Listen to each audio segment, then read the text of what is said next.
तो हम लोगों ने देखो पिछली क्लास में सर्कुलर मोशन स्टार्ट किया था, है ना।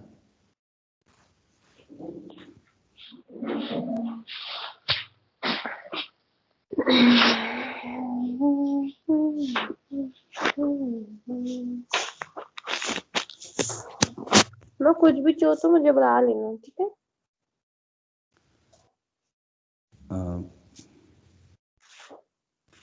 स्नेहा म्यूट कर लो अपने आप।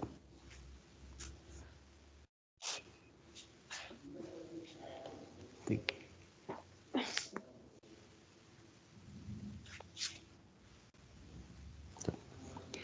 ये angular position, angular displacement, average angular velocity, instantaneous angular velocity, average angular acceleration और इंस्टेंटेनियस एंगुलर एक्सेलरेशन, ये हम लोगों ने कर लिया था, है ना। और ये भी बता दिया था मैंने आपको, ये रेडियन पर सेकेंड या रेवोल्यूशन पर सेकेंड, ठीक है। तो अब इसके बाद एक टॉपिक होता है वैसे, देखो सर्कुलर मोशन और एक है रोटेशनल मोशन, है ना। तो कई सारे सर्कुलर मोशन के इक्वेशंस रोटेशनल मोशन में भी यूज हो जाते हैं, ठीक है। तो मैं यहां पर एक पॉइंट लिखता हूं,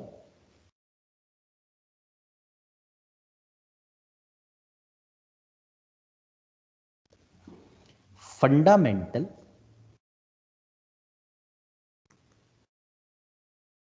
equations of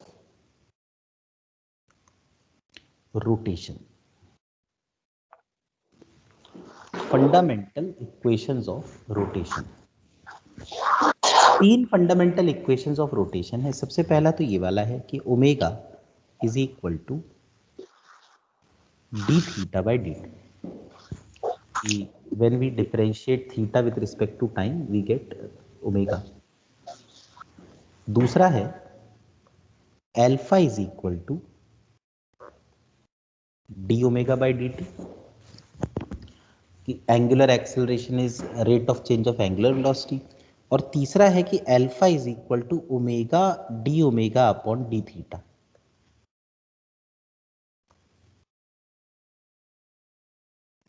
omega D omega upon D theta, ये बिल्कुल वैसा है जैसे ए होता है ना V D V by D X, उसी टाइप का। और अगर एंगुलर एक्सेलरेशन कांस्टेंट हो, इफ अल्फा इज कांस्टेंट, तो उस केस में एक इक्वेशन ये होता है, omega is equal to omega naught plus alpha T, theta is equal to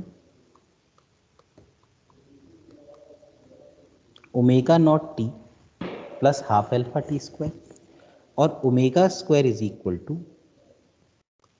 omega naught square plus two alpha theta.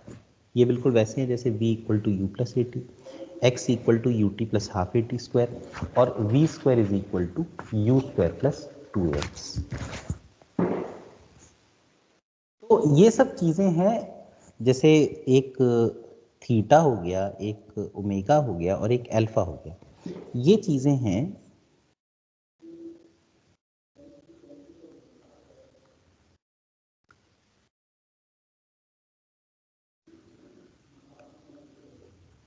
Angular variables. और जैसे x यानी डिस्प्लेसमेंट, v यानी वेलोसिटी, a यानी एक्सेलरेशन, ये सब हैं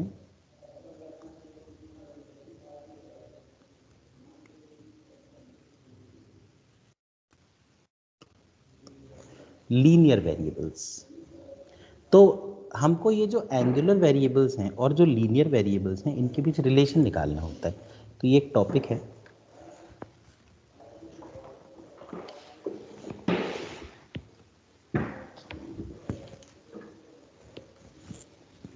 relation between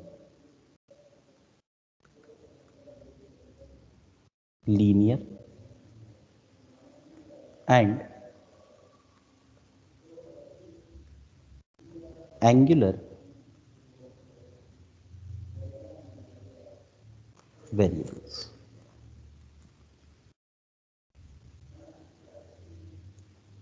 relation between linear and angular variables. जैसे कि देखते हैं इसको. सपोज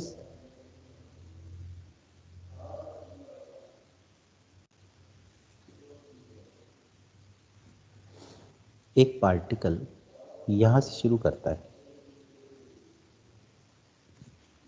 और ऐसे जा रहा है और किसी टाइम t पर यहां पहुंचता है एक पोजीशन p पर.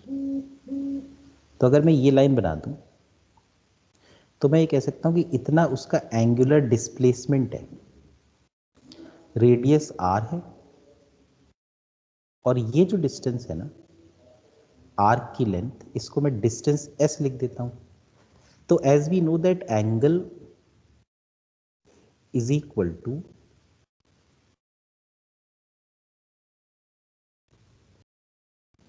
arc upon radius. So what we can do is angle is theta, arc is s यानी distance upon radius. तो s की वैल्यू r थीटा के बराबर आई. Distance is equal to radius into angular displacement. तो ये हम ध्यान दें कि ये जो रिलेशन है it is not between the displacement and angular displacement, it is the relation between distance and angular displacement. अब अगर मैं दोनों साइड्स को डिफरेंशिएट कर दूं विथ रिस्पेक्ट टू टाइम, तो we get ds upon dt, r is a constant and d theta upon dt. So ds upon dt is actually distance upon time. So this distance upon time is speed, it is not velocity, is equal to r d theta upon dt is omega. So if velocity is denoted by v vector, then we can denote the speed by either mod of v vector or only v without the vector. So I can write here mod of v is equal to r omega या फिर v is equal to r omega. अच्छा एक बात है कि अब ये तो स्पीड का रिलेशन है, मान लो वेलोसिटी का रिलेशन आपको पता करना हो ना, तो वेलोसिटी का एग्जैक्ट रिलेशन मैं बता देता हूँ, हालांकि ये आगे जाकर रोटेशन में आता है, लेकिन वेलोसिटी का जो एग्जैक्ट रिलेशन है यहाँ मैं लिख देता हूँ exact relation.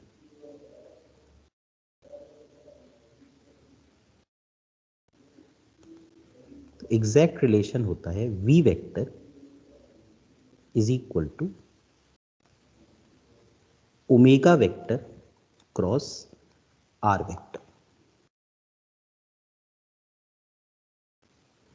However, this relation is not very important to us. Most important to us is this relation only, this or this. अब अगर मैं फिर डिफरेंशिएट कर दूं, again I right differentiating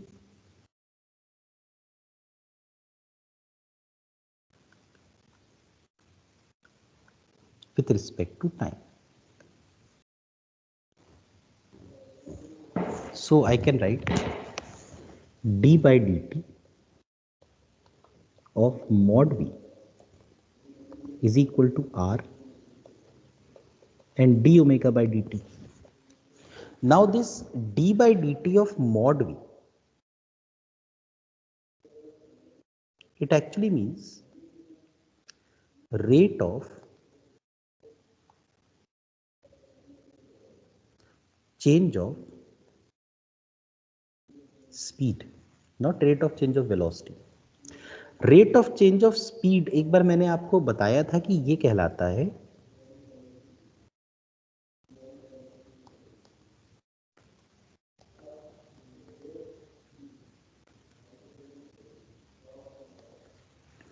tangential acceleration. Acceleration के अगर आपको याद हो दो कंपोनेंट होते थे, एक टेंजेंशियल और एक सेंट्रीपिटल.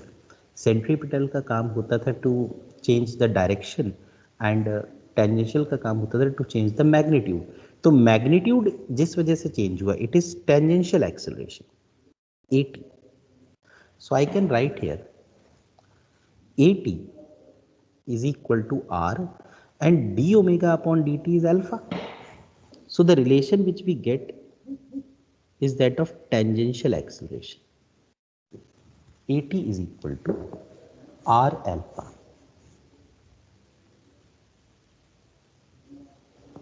अब इतना क्लियर हुआ? Yes, sir. Yes, sir. Okay.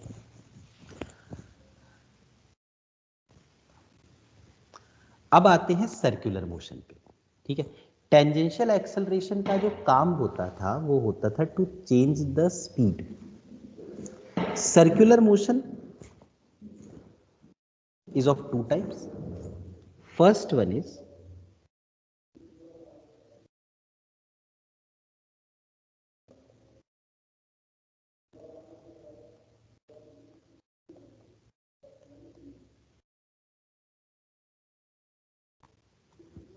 uniform circular motion. Uniform circular motion means in which only the direction of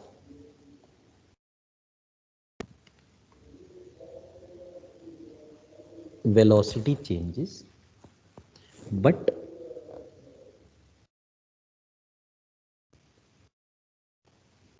magnitude of velocity is constant. So if direction of velocity changes, it means that AC, centripetal acceleration, which is used to change the direction of velocity, it is not zero. But if the magnitude is constant, it means that AT, which is used to change the magnitude of velocity, it is zero. So in non-uniform circular motion, only centripetal acceleration is present, tangential acceleration is not present. And एक चीज मैं आपको बता दूं, ये जो AC और AT है ना, कई बार हमारे मन में कंफ्यूजन होता है कि भाई ये एक्सेलरेशन तो है, पर ये कौन सा एक्सेलरेशन है? क्या ये एवरेज एक्सेलरेशन है या ये इंस्टेंटेनियस एक्सेलरेशन है? तो both of them are instantaneous acceleration.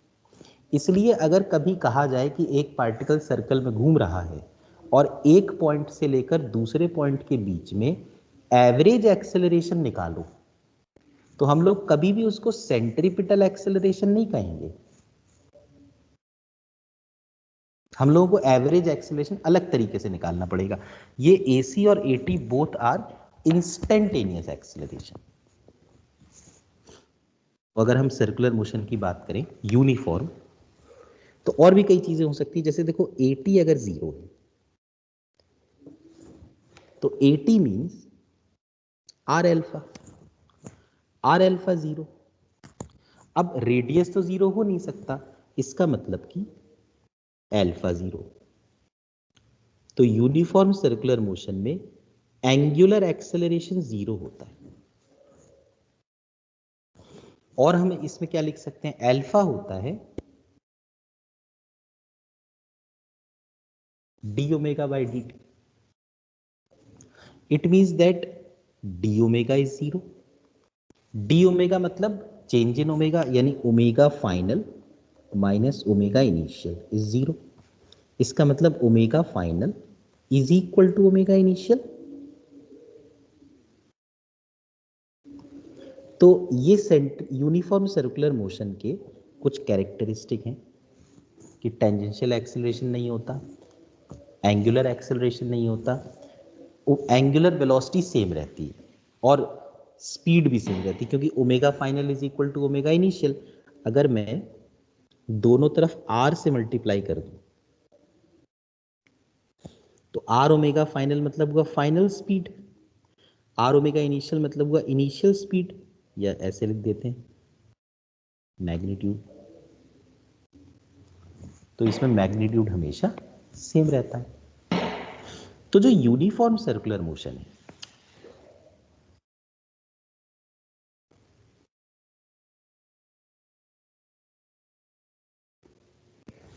इसमें जब पार्टिकल चल रहा है, सपोज यहाँ पे है पार्टिकल ओरिजिन पे और एक्सक्यूज मी किसी, सर, हाँ बोलो। सर अगर स्क्रीन डाउन कर दीजिए। एक मिनट, चलो।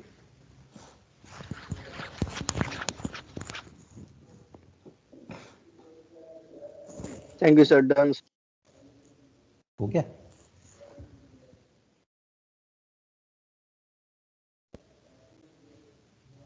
Yes sir.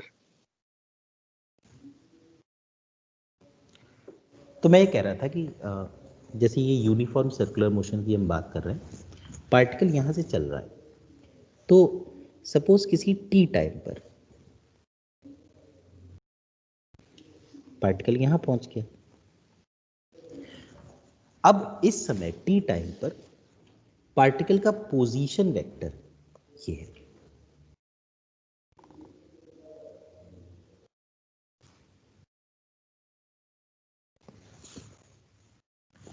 वेलोसिटी वेक्टर ये है। और दो एक्सेलरेशन हो सकते हैं, एक सेंट्रीपिटल और एक टेंजेंशियल।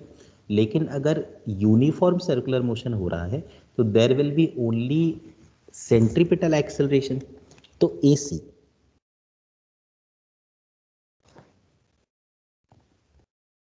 इस तरह। अच्छा, अब इस केस में अगर यूनिफॉर्म सर्कुलर मोशन हो रहा है तो अल्फा प्रेजेंट नहीं होगा, पर ओमेगा तो प्रेजेंट होगा। तो ओमेगा का डायरेक्शन इसमें क्या होगा? ठीक है, हम लोग क्या कर सकते हैं, पार्टिकल एंटी क्लॉकवाइज चल रहा है, तो अगर हम लोग अपने राइट हैंड की उंगलियों को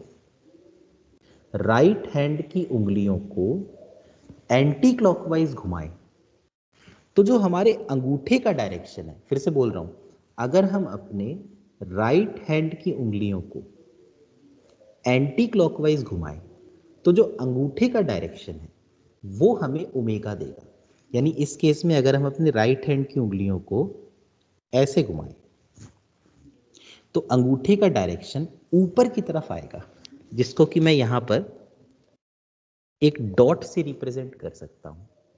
ये डॉट जो है it is representing the omega vector. तो in UCM there are 1, 2, 3 and 4 things: V, R, AC and omega. इनके बीच अगर हम एंगल्स देखना चाहें, जैसे देखो आर वेक्टर और वी वेक्टर, इनके बीच angle 90 degree. V vector and AC, इनके बीच भी एंगल 90 डिग्री है। अगर आर वेक्टर और AC वेक्टर के बीच एंगल देखना हो तो ये 180 डिग्री हो गया, क्योंकि ये दोनों ऑपोजिट डायरेक्शन में है।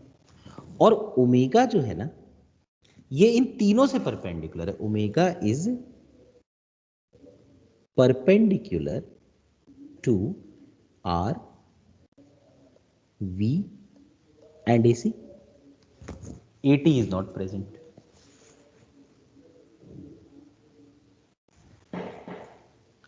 बना लो ये डायग्राम।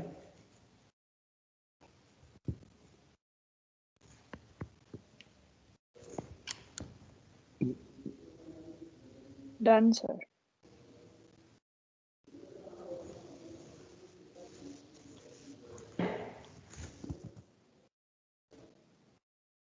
अब how to Sir. Find this? हाँ बोलो। सर ओमेगा निकालने के लिए अपनी राइट हैंड के फिंगर्स को ये वेलोसिटी के डायरेक्शन में कॉल करना होगा। हाँ कह सकते हो, जैसे एंटी क्लॉकवाइज घूम रहा ना तो एंटी क्लॉकवाइज घुमा सकते हो। अच्छा ठीक है। ठीक है, जैसे भी घूम रहा हो, क्लॉकवाइज घूम रहा हो तो क्लॉकवाइज घुमा दो। Okay sir.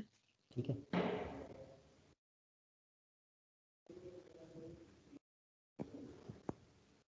अब हाउ टू फाइंड AC। एक चीज हम याद रखें, AC जो है ना, इट इज इंस्टेंटेनियस है, तो सेंट्रीपिटल लेकिन इंस्टेंटेनियस है। अब देखो एक चीज,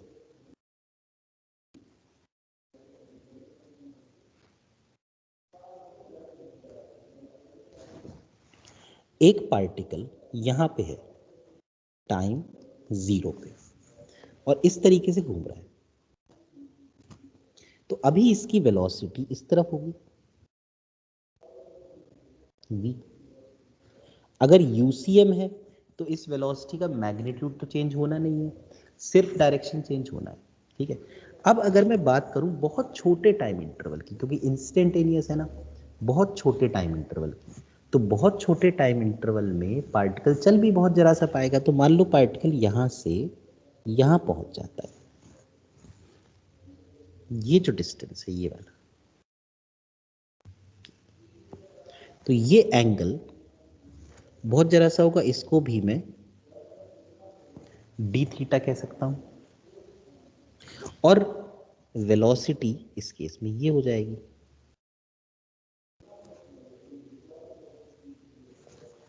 तो ये जो दो वेलोसिटीज हैं, एक वेलोसिटी है ये,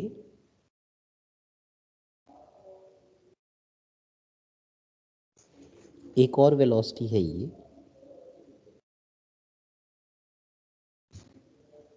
और पार्टिकल डी थीटा घूमे तो इनके बीच का जो एंगल है वो है डी थीटा।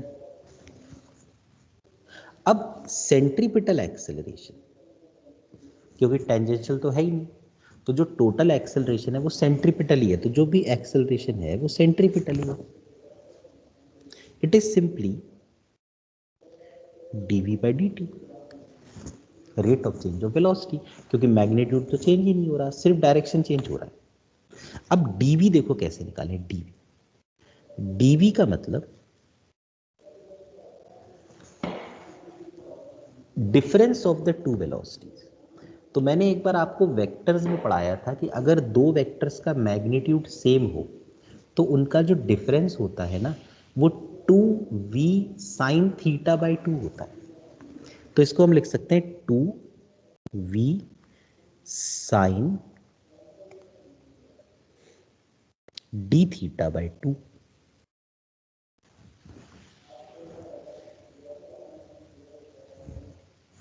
तो डी वी का जो मैग्नीट्यूड आ गया वो आ गया 2v। और शायद आप लोगों को ये पॉइंट पता हो कि अगर थीटा इज वेरी स्मॉल तो उस केस में हम साइन थीटा को अप्रोक्सीमेटली इक्वल टू थीटा लिख सकते हैं।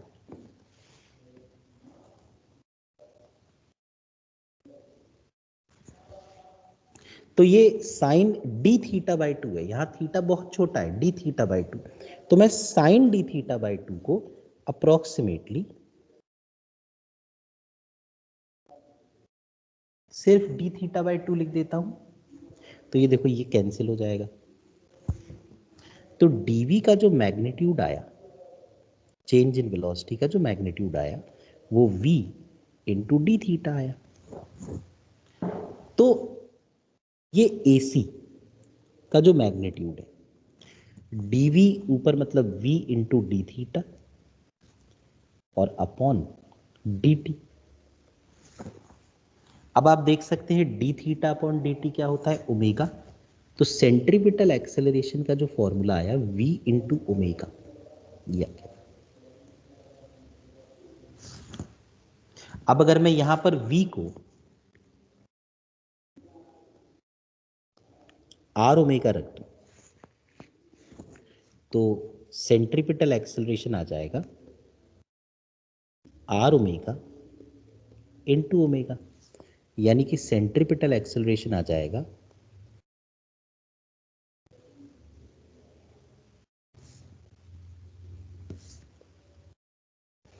Are omega square. यहीं पर अगर मैं ओमेगा को v बाय आर रख दूं तो सेंट्रीपिटल एक्सेलरेशन आ जाएगा v into v by r, यानी कि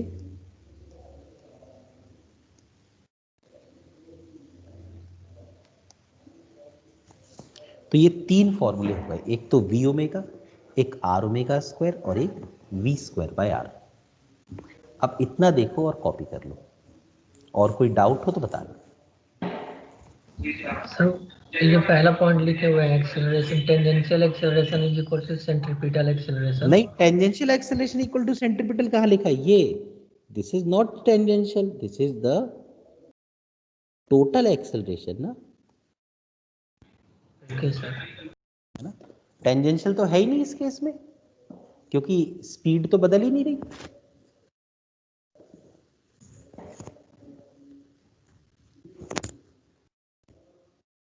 मुझे पर्सनली ऐसा फील होता है कि ये वाला जो डेरिवेशन है ना, हालांकि ये 11th-12th में पढ़ाते नहीं है, आपने भी मुझे लगता है नहीं पढ़ा होगा, लेकिन ये ना बहुत आसान डेरिवेशन और बहुत छोटा डेरिवेशन है।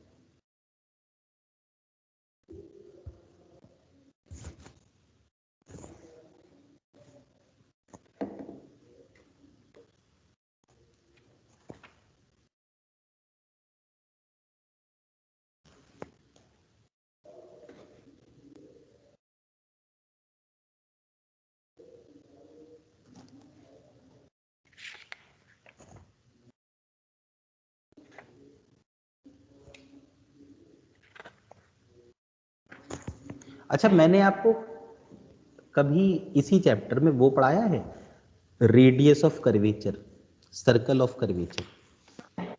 Yes sir. सर। बताया है ना? Yes sir.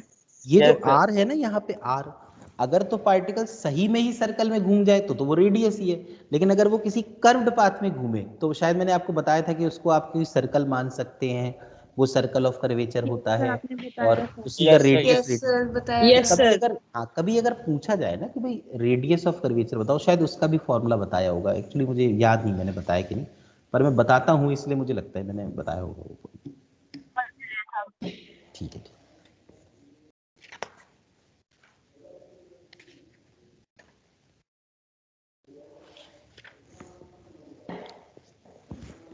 तो जब आप कर लें कॉपी तो बताइए। एक्सक्यूज मी सर, हाँ बोलो। Done, sir.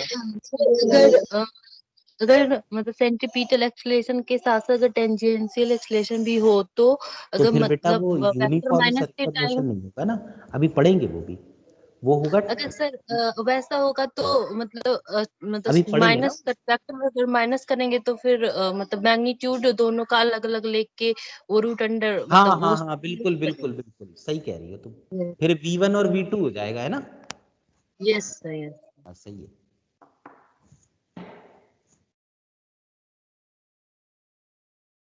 क्लियर हुआ इतना? Yes sir Yes, sir. Yes, sir. अब इसके बाद एक पॉइंट होता है, एक पॉइंट देखना, मतलब इस पॉइंट का नाम मैं आपको बता देता हूँ, इस पॉइंट का नाम होता है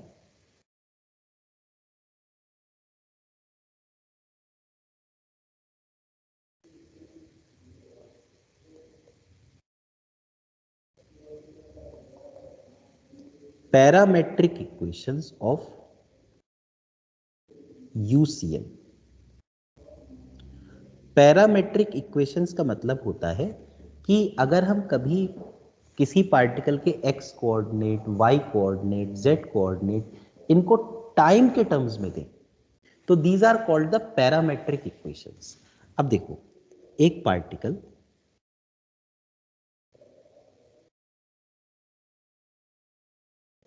सर्कल में घूम रहा है इस तरीके से, उसकी एंगुलर वेलोसिटी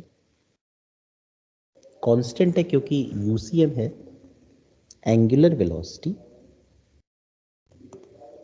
ओमेगा है उसकी, और सपोज ये तो t इक्वल टू 0 की बात है, किसी टाइम t पर यहां पहुंच गया और ये एंगल उसने कवर किया थीटा, तो थीटा का फॉर्मूला ये होता है,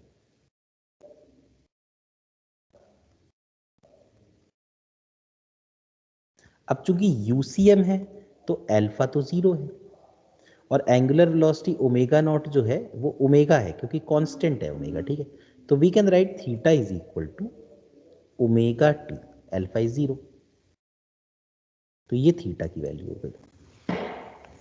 अब किसी टाइम टी पर इसका जो पोजीशन वेक्टर है वो ये है, this is the position vector r vector. अब अगर हम चाहें तो इस आर वेक्टर के कंपोनेंट्स ले सकते हैं।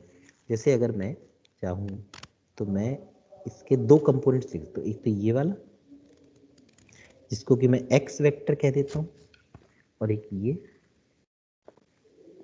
जिसको मैं वाई वेक्टर कह सकता हूं। तो x upon r, it will be cos theta and theta is omega t. तो x will be r cos omega t। इसी तरह से y अपॉन r को मैं लिख सकता हूं sin omega t। तो y can be written as r sin omega t। So we can write this position vector r vector as x I cap plus y j cap. So r cos omega t I cap plus r sin omega t j cap। तो कभी आपको exam में आजकल वो करते क्या है, सीधे सीधे ये कहने की बजाय ना कि पार्टिकल सर्कल में चल रहा, वो कहते हैं एक पार्टिकल का पोजीशन वेक्टर इस तरह से वेरी हो रहा है, r cos omega t i cap plus r sine omega t j cap. तो हमें ये ध्यान देना चाहिए कि यहाँ पे जो कॉस या साइन के साथ बाहर होता है ना, वो तो आर होता है, और अंदर जो होता है टी के साथ वो ओमेगा होता है। और ये जो इक्वेशंस है ना, ये वाले, ये इन इक्वेशंस को हम कहते हैं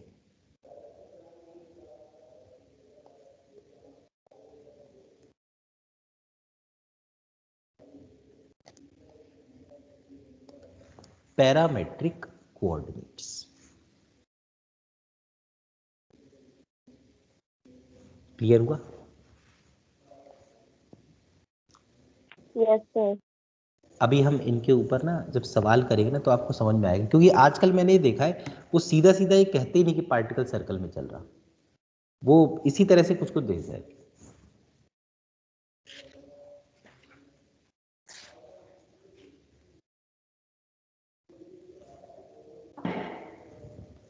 जब कर लो कॉपी तो मुझे बताना।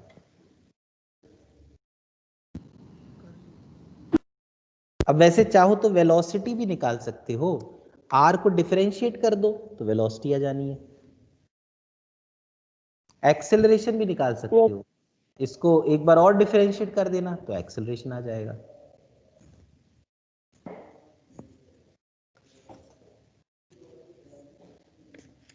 Done sir. हो गया? Done sir. ठीक है।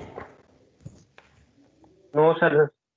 हाँ एक मिनट यार, कर लो आराम से, कोई नहीं।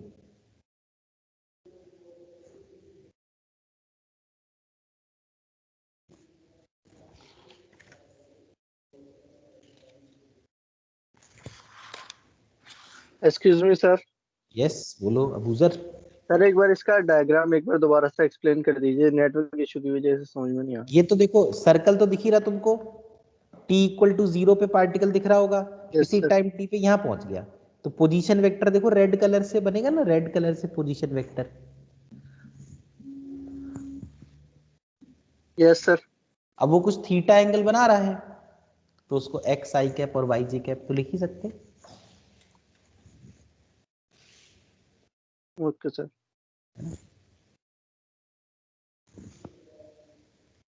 डन।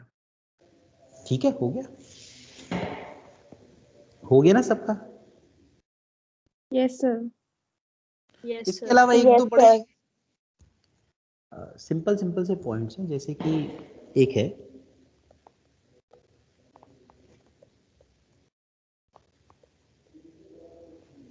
Time period. तो टाइम पीरियड तो डिस्टेंस अपॉन स्पीड हो जाएगा। इसी को चाहो तो v को r ओमेगा लिख सकते हो, तो टाइम पीरियड आ जाएगा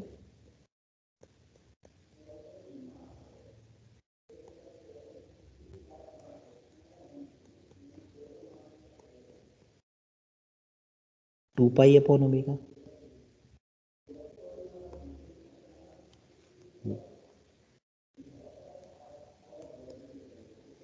टाइम पीरियड का अपोजिट है फ्रीक्वेंसी, तो frequency is 1 upon time period. तो we can write frequency as, यहां से ना हम लोग फ्रीक्वेंसी को ओमेगा अपॉन 2 पाई लिख सकते हैं। तो ओमेगा यानी एंगुलर वेलोसिटी और एफ यानी फ्रीक्वेंसी के बीच एक ये रिलेशन हो सकता है, omega is equal to 2 pi f. इसलिए कई लोग ओमेगा को एंगुलर वेलोसिटी की जगह एंगुलर फ्रीक्वेंसी भी कह देते हैं। तो बोलना गलत नहीं है, अगर हम चाहें तो एंगुलर फ्रीक्वेंसी बोल सकते हैं इसको।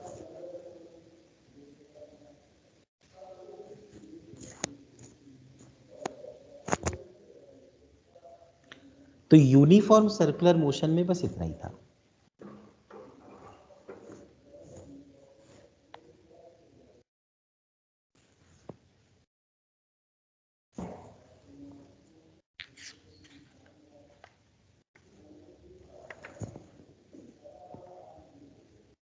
जब कर लो कॉपी तो मुझको बताना।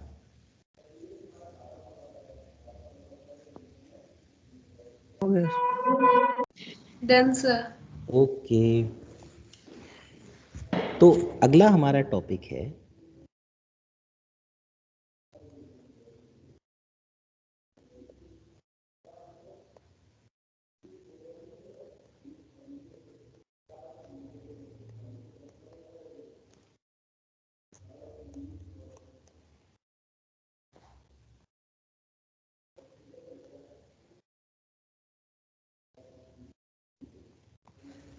Non uniform circular motion. Non uniform circular motion का मतलब जिसमें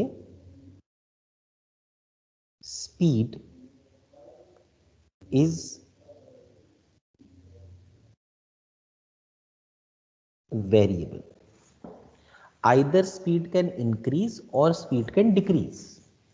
इसका मतलब इस केस में जो टेंजेंशियल एक्सेलरेशन है it is not equal to 0, और सेंट्रीपिटल तो ऑब्वियसली होता ही है, तो centripetal is also not equal to 0।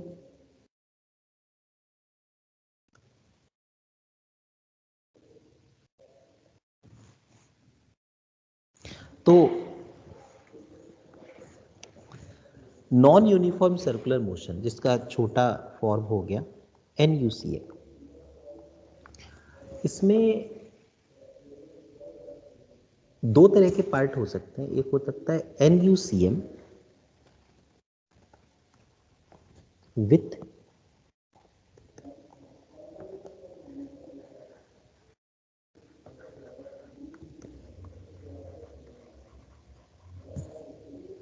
Increasing speed.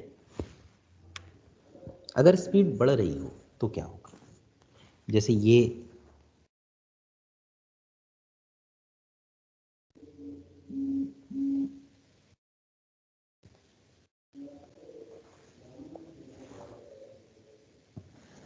एक NUCM है, ये t इक्वल टू 0, फिर यहां पे पार्टिकल आया किसी टाइम t पर, तो पोजीशन वेक्टर ये,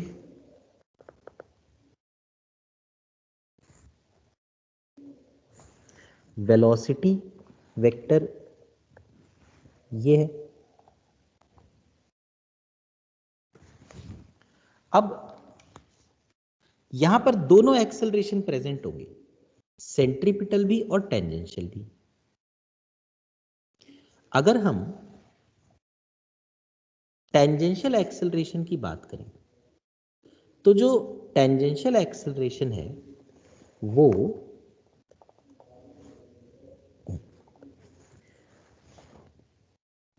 उसी तरफ होगा जिस तरफ वेलोसिटी है। क्यों उसी तरफ होगा? क्योंकि यहाँ पे स्पीड बढ़ रही है। तो मैंने आपको बताया था जब भी कभी स्पीड बढ़े तो इसका मतलब कि AT is in the same direction of velocity। और सेंट्रीपिटल एक्सेलरेशन होगा ऑलवेज टुवर्ड्स द सेंटर।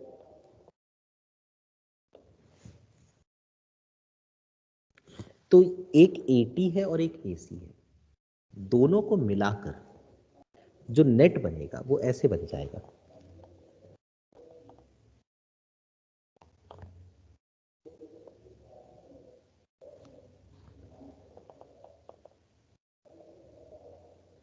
ये A हो जाएगा नेट एक्सेलरेशन। तो ये जो नेट एक्सेलरेशन होगा it will be square root of AC square plus AT square. ये जो एक्सेलरेशन है, अगर हम देखें जो वेलोसिटी है जिसको मैंने ग्रीन कलर में बनाया है, उसके साथ इस एक्सेलरेशन का एंगल थीटा है। तो हम देख सकते हैं कि angle between acceleration and velocity which we have denoted by theta, it is less than 90 degrees, 90 degree से कम है। और अगर हम लोग सपोज इतने हिस्से को देखिए, देखो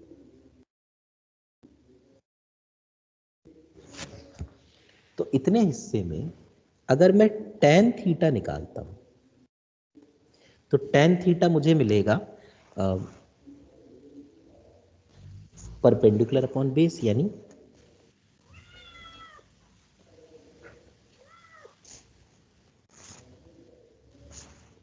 AC upon AT।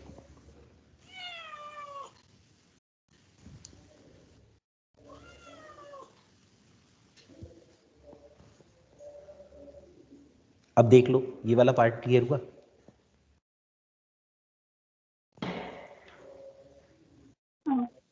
Yes, sir.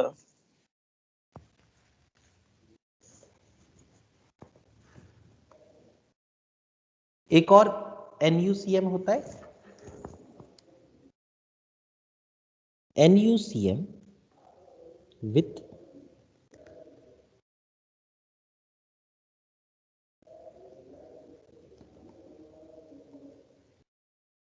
Decreasing speed.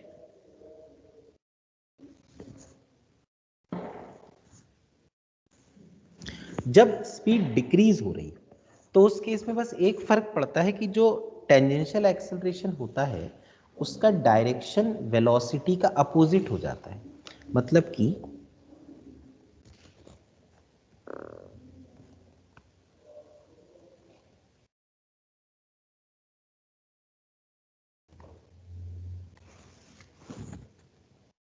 ये तो t इक्वल टू 0 की बात हो गई।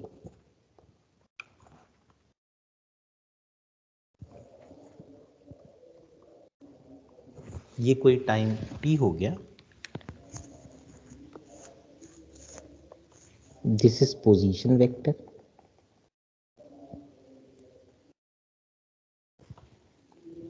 This is velocity vector. Tangential acceleration जो हुआ वो अपोजिट हो गया क्योंकि स्पीड डिक्रीज कर रही है, और जो सेंट्रीपिटल एक्सेलरेशन हुआ वो सेंटर की तरफ हो गया। तो दोनों का मिलाकर जो नेट एक्सेलरेशन आया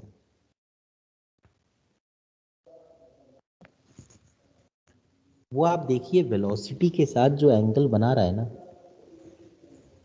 थीटा, वो 90 से बड़ा है। अब इस केस में हम लोग नेट एक्सेलरेशन को लिख सकते हैं under root of AC square plus AT square.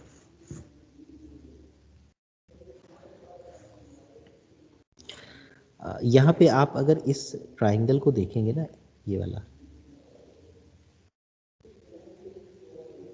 Triangle, तो ये जो ट्राइंगल है इसमें सपोज ये एंगल बीटा है, क्योंकि थीटा इस केस में वो बड़ा एंगल था ना ऑब्ट्यूज, तो मैंने बीटा ले लिया। अब मैं यहां लिखता हूं कि angle between acceleration and velocity, जिसको कि हमने थीटा माना है, it is greater than 90 degrees. और मैं यहां पर मतलब थीटा की वैल्यू मैं निकालूं, लेकिन पहले मैं बीटा निकाल लेता हूं। तो tan बीटा जो है वो है AC अपॉन 80। tan बीटा है AC अपॉन 80। तो थीटा जो एंगल है, क्या मैं उसको ये लिख सकता हूं, देखिए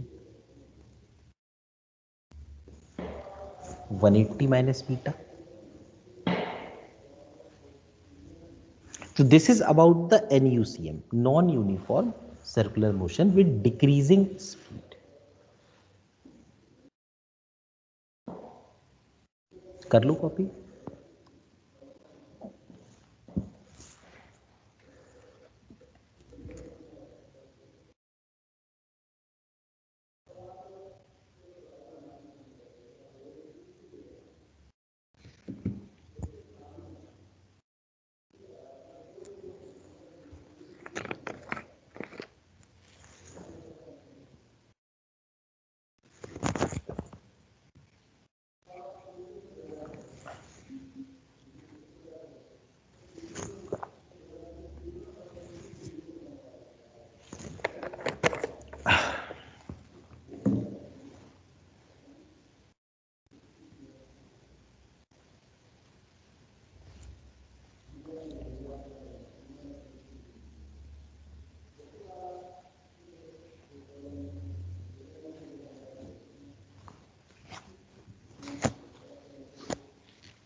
डन सर। ठीक है, बस एक और पॉइंट है, एक पॉइंट है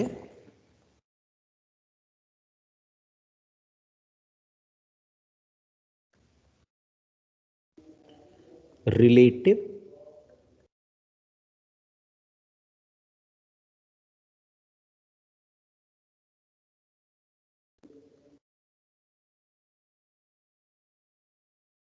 एंगुलर वेलोसिटी।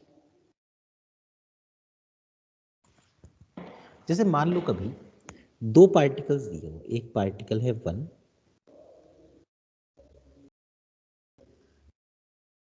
और एक पार्टिकल है 2। पार्टिकल 1 की वेलोसिटी इस तरफ है v1, और ये एंगल है कुछ θ1। पार्टिकल 2 की वेलोसिटी इस तरफ है v2 और एंगल है θ2, और दोनों के बीच का जो डिस्टेंस है वो है r। तो अगर मैं ये जो वेलोसिटीज हैं इनके कंपोनेंट्स ऐसे ले लूं, जैसे ये वाला ले लूं v1 cos θ1 और ये v1 sin θ1। इसी तरह से इस v2 का एक कंपोनेंट ले लूं v2 cos θ2 और एक v2 sin θ2। तो ये आप देखिए, जो दोनों को जोड़ने वाली लाइन के अलोंग जो वेलोसिटीज है v1 cos θ1 और v2 cos θ2, अगर हम इस लाइन के अलोंग रिलेटिव वेलोसिटी निकालें तो इसे तो हम कहते थे वेलोसिटी ऑफ अप्रोच। ये होता था v1 cos θ1। वैसे तो माइनस होता है रिलेटिव में, लेकिन चूंकि अपोजिट डायरेक्शन में है तो हम लिख देते हैं v2 cos θ2। अब अगर ये जो परपेंडिकुलर वाली वेलोसिटीज है, सपोज मैं 1 को ऑब्जर्वर मान लूं, ठीक है, 1 को ऑब्जर्वर, तो perpendicular to the line joining the two particles, ये जो r है इसके परपेंडिकुलर 1 की वेलोसिटी है v1 sin θ1, 2 की वेलोसिटी है v2 sin θ2। तो अगर मैं लिखूं relative velocity perpendicular to the line joining the two particles, ठीक है, लिख देता हूं 1 इज द ऑब्जर्वर। तो रिलेटिव वेलोसिटी जो परपेंडिकुलर होगी, क्या वो ये होगी v2 sin θ2 minus v1 sin θ1 along, तो ये है वेलोसिटी ऑफ अप्रोच। अब जो रिलेटिव एंगुलर वेलोसिटी होती है ना, वो होती है जो भी परपेंडिकुलर डायरेक्शन में रिलेटिव वेलोसिटी है upon r।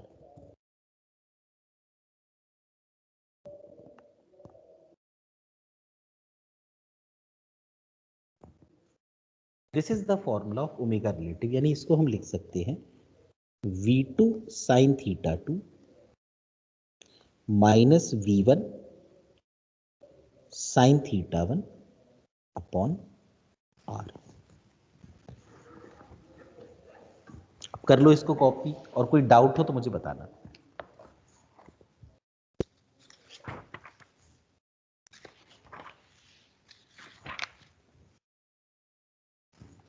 Excuse me sir. हाँ बोलो। सर ये 1 इज ऑब्जर्वर वाला दोबारा एक्सप्लेन कर। अरे 1 को ऑब्जर्वर मान लिया तो 1 अपने आप को रेस्ट पे नहीं समझेगा भाई, दोनों में से किसी एक को तो ऑब्जर्वर मानते ही थे ना जब रिलेटिव वेलोसिटी निकालते थे। तो ओके सर।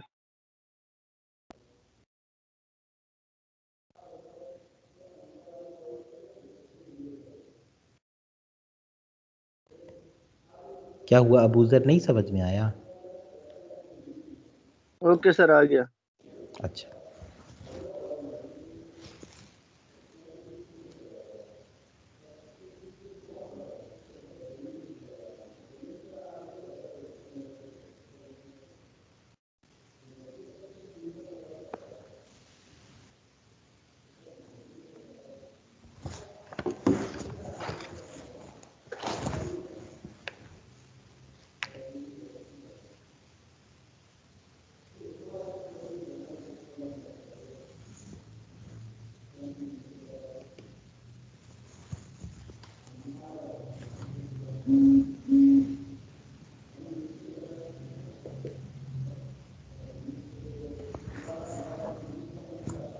Done sir. हाँ मैं वो कर रहा हूँ ना, एक बार पिक्चर पोस्ट कर रहा हूँ।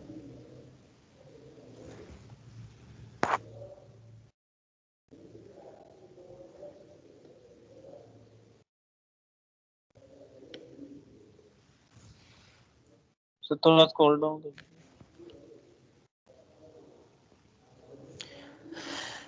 ये वाला क्वेश्चन आप देखिए, इसमें लिखा हुआ है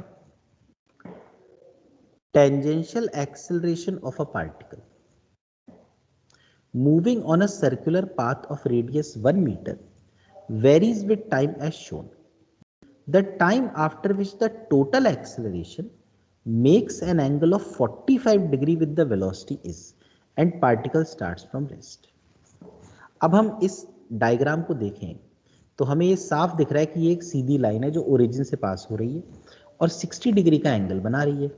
तो मैं ये लिख सकता हूं tan 60 is equal to 80 upon t. तो tan 60 is √3, it is equal to 80 upon t. तो 80 की वैल्यू √3 t के बराबर होगा। अब अगर आपको याद हो at जो होता था वो dv/dt होता था, जहां v होती थी स्पीड, तो at को मैं लिख सकता हूं dv/dt is equal to √3 t। तो dv is equal to √3 t dt। दोनों तरफ इंटीग्रेट कर देते हैं। जब टाइम 0 था तो वेलोसिटी 0 थी, जब टाइम t है तो वेलोसिटी v है। तो ये आ जाएगा v is equal to √3 t²/2। ये वेलोसिटी आ गई। अब इस केस में जो रेडियस दिया हुआ है, रेडियस हमें दिया हुआ है 1 मीटर। तो आप ये देख सकते हैं कि जो टेंजेंशियल एक्सेलरेशन तो चलो already we know, centripetal acceleration होगा v²/r, यानी ये जो √3 t²/2 है इसका स्क्वायर, तो ये आएगा 3 t⁴/2 का स्क्वायर 4 और r तो 1 है, तो ये ac हो गया 3 t⁴/4। This is 80, this is ac। अब वो कह रहे हैं कि टोटल एक्सेलरेशन वेलोसिटी के साथ 45 डिग्री का एंगल बना रहा है। तो वेलोसिटी तो ये होती है, अच्छा इस तरफ होता है 80, इस तरफ होता है AC, ये होता है A। तो हम ये देख सकते हैं कि ये 45 डिग्री का एंगल है, तो tan 45 होगा AC/80 और tan 45 1 होता है। इसका मतलब कि 45 डिग्री का एंगल बनाने के लिए AC और AT को बराबर होना पड़ेगा। तो AC कितना है 3 t⁴/4। AT कितना है √3 t। हम लोग अगर चाहें तो कैंसिल कर सकते हैं, देखो यहाँ √3 है, यहाँ 3 है, तो √3 यहाँ आ गया, ये t⁴1 और ये चीज t⁴3 हो गई, t⁴3 और 4 को अगर दूसरी तरफ ले जाएं तो ये 4 आ गया, तो t⁴3 आ गया 4/√3, तो t आ गया 4/√3 whole to the power 1/3।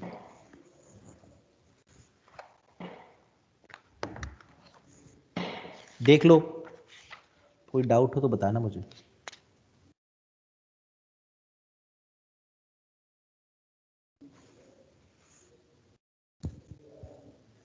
Sir एक बार क्वेश्चन दिखाइएगा।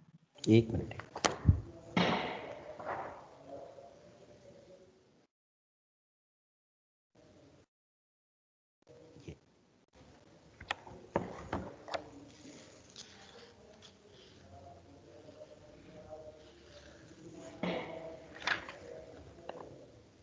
सर ये ACAT इक्वल क्यों किए, दोबारा बताना।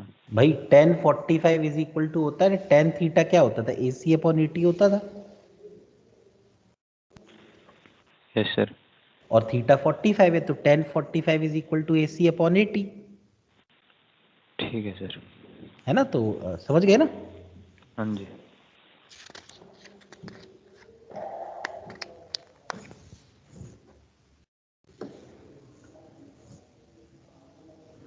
अच्छा, एक बड़ा कॉमन क्वेश्चन है कि what is the angular velocity of the minute hand. तो वो कर सकते हो कि मिनट हैंड की एंगुलर वेलोसिटी कितनी होती है। देखो मिनट हैंड जो है उसे पूरा चक्कर लगाने में 1 घंटा लग जाता है, तो एंगल कवर्ड तो 2 पाई हो गया, और टाइम कितना लग गया 1 घंटे का, मतलब 3600 सेकेंड्स, तो 2 पाई/3600।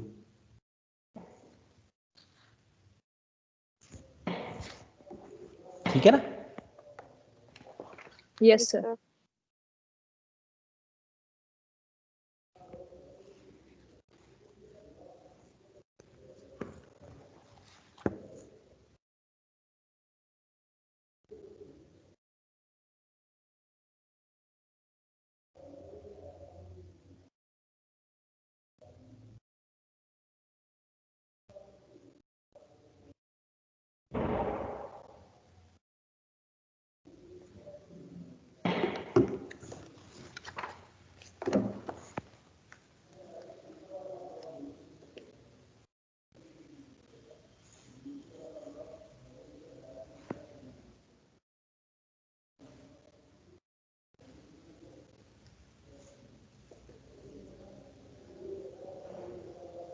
ये वाला क्वेश्चन देखो, ये है अगला question. A particle is moving with a constant speed v in the xy plane as shown in the figure. The magnitude of its angular velocity about the point O is. लिखा है कि angular velocity about point O, इस point के about निकालो। अभी अभी हमने थोड़ी देर पहले रिलेटिव एंगुलर वेलोसिटी पढ़ा था, और हमने ये पढ़ा था कि उसमें क्या करते हैं, जब भी रिलेटिव एंगुलर वेलोसिटी निकालनी हो तो दोनों पॉइंट्स को जोड़ने वाली जो लाइन है उसके परपेंडिकुलर में पहले रिलेटिव वेलोसिटी निकालते हैं।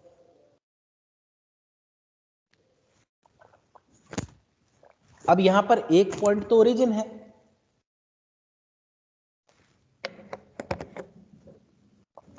ओरिजिन।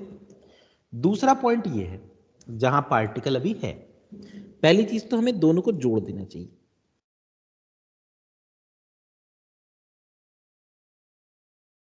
ये डिस्टेंस r होगा, इस r को हम निकाल सकते हैं अंडर रूट ए स्क्वायर प्लस बी स्क्वायर से। अब ये जो लाइन है, इस लाइन के परपेंडिकुलर डायरेक्शन में अपने को वेलोसिटीज चाहिए, तो ओ पॉइंट तो खैर रुका ही हुआ है, उसकी कोई बात ही नहीं है। जो ये वाला पॉइंट है, जो दूसरा जहां पार्टिकल है, वहां पर हम चाहें तो जैसे ये वेलोसिटी है ना, ये एंगल अगर थीटा मान लें, ये भी थीटा हो जाएगा, तो वेलोसिटी का एक कंपोनेंट होगा v cos थीटा और एक कंपोनेंट होगा v sin थीटा। अब ये v cos थीटा तो अलोंग द लाइन है, इसको तो कोई मतलब ही नहीं। v sin थीटा परपेंडिकुलर, तो relative velocity perpendicular to the line v sin theta के बराबर आ गई। और दोनों के बीच का जो डिस्टेंस है वो अभी इस समय पर r के बराबर है। तो अगर मुझे ओमेगा निकालना है तो क्या मैं ये लिखूंगा relative omega v sin theta upon r। अच्छा, व्हाट इज साइन थीटा? अगर इस ट्राइंगल में देखो, ये जो ट्राइंगल है, इस ट्राइंगल, तो इस ट्राइंगल में साइन थीटा आएगा परपेंडिकुलर यानी b अपॉन हाइपोटेन्यूस यानी r। तो इसको लिख सकते हैं v b अपॉन r, और एक r तो पहले ही है ना, तो ओमेगा आ गया v b upon r square. Now what is r? Using Pythagoras theorem we can find out r। r square is a square plus b square, तो omega will be v b upon a square plus b square. बताइए, clear हुआ?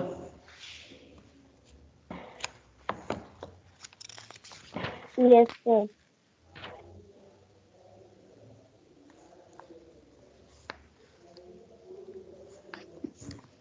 Yes sir. ठीक है। Yes.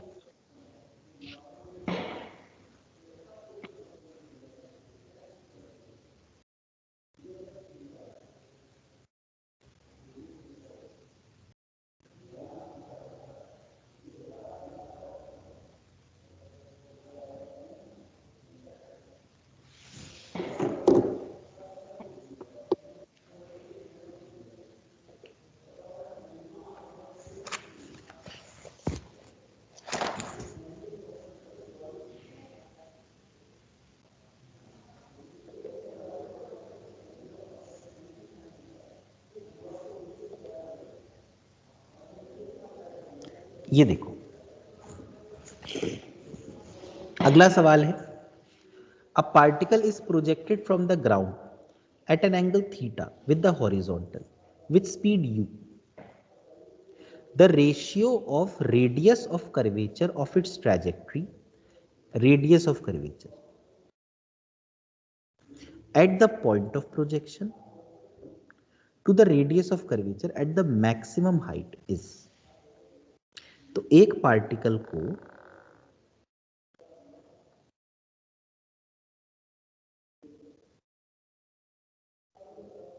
u velocity से eight an angle theta फेंका जाता है।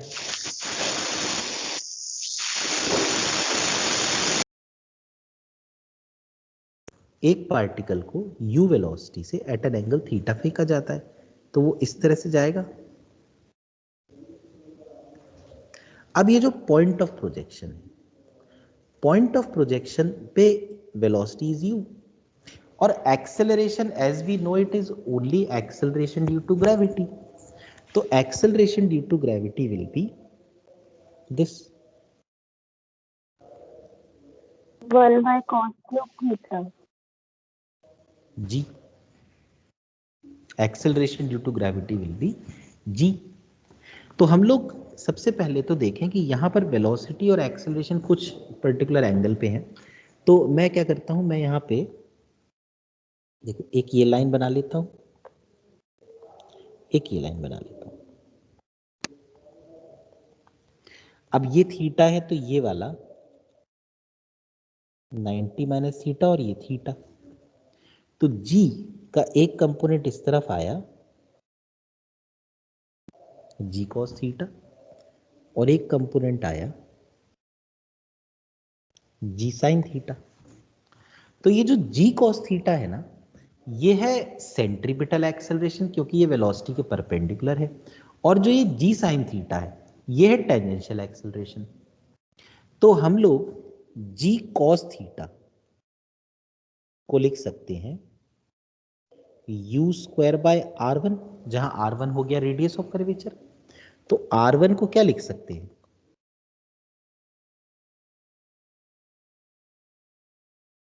u²/g cos theta. तो eight the point of projection the radius of curvature is u²/g cos theta. अब आते हैं मैक्सिमम हाइट पर। मैक्सिमम हाइट पर अगर आपको याद हो तो वर्टिकल वाली वेलोसिटी तो होती ही नहीं है, सिर्फ कौन सी वेलोसिटी होती है, हॉरिजॉन्टल, और वो कितनी होती है, u cos थीटा। और जो एक्सेलरेशन है, एक्सेलरेशन तो एक्सेलरेशन ड्यू टू ग्रेविटी ही होता है g। तो अगर हम मैक्सिमम हाइट पर देखें तो जो एक्सेलरेशन है वो तो इस वेलोसिटी के परपेंडिकुलर है। तो ये पूरा का पूरा g सेंट्रीपिटल एक्सेलरेशन है। इसका मतलब इस पॉइंट पर, ये जो ऊपर वाला पॉइंट है मैक्सिमम हाइट वाला, इस पे मैं लिख सकता हूं g इज इक्वल टू जो भी वेलोसिटी है u cos थीटा का square divide by suppose radius of curvature r2 है। तो यहां से r2 को क्या लिख सकते हैं, u² cos square theta upon g। तो radius of curvature at the point of projection और radius of curvature at the maximum height, तो रेशियो निकालना है, यानी r1 अपॉन r2 निकालना है। तो r1 होगा u² upon g cos theta divide by r2 होगा u² cos square theta divide by g। तो देखो u² से u² कट गया, g से g कट गया, तो ये आ गया 1 अपॉन cos³ थीटा।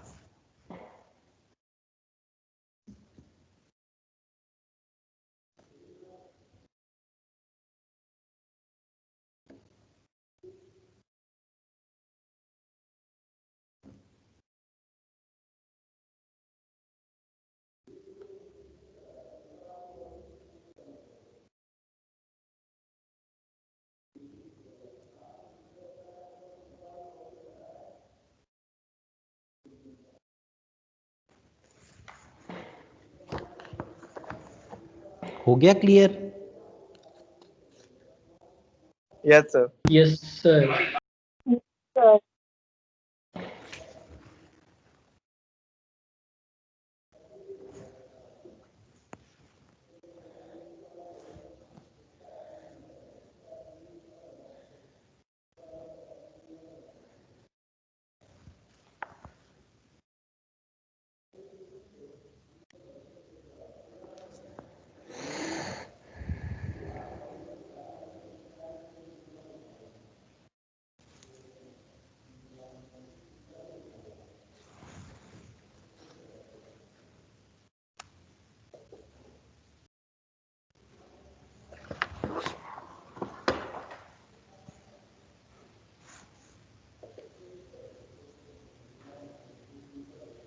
ये देखो,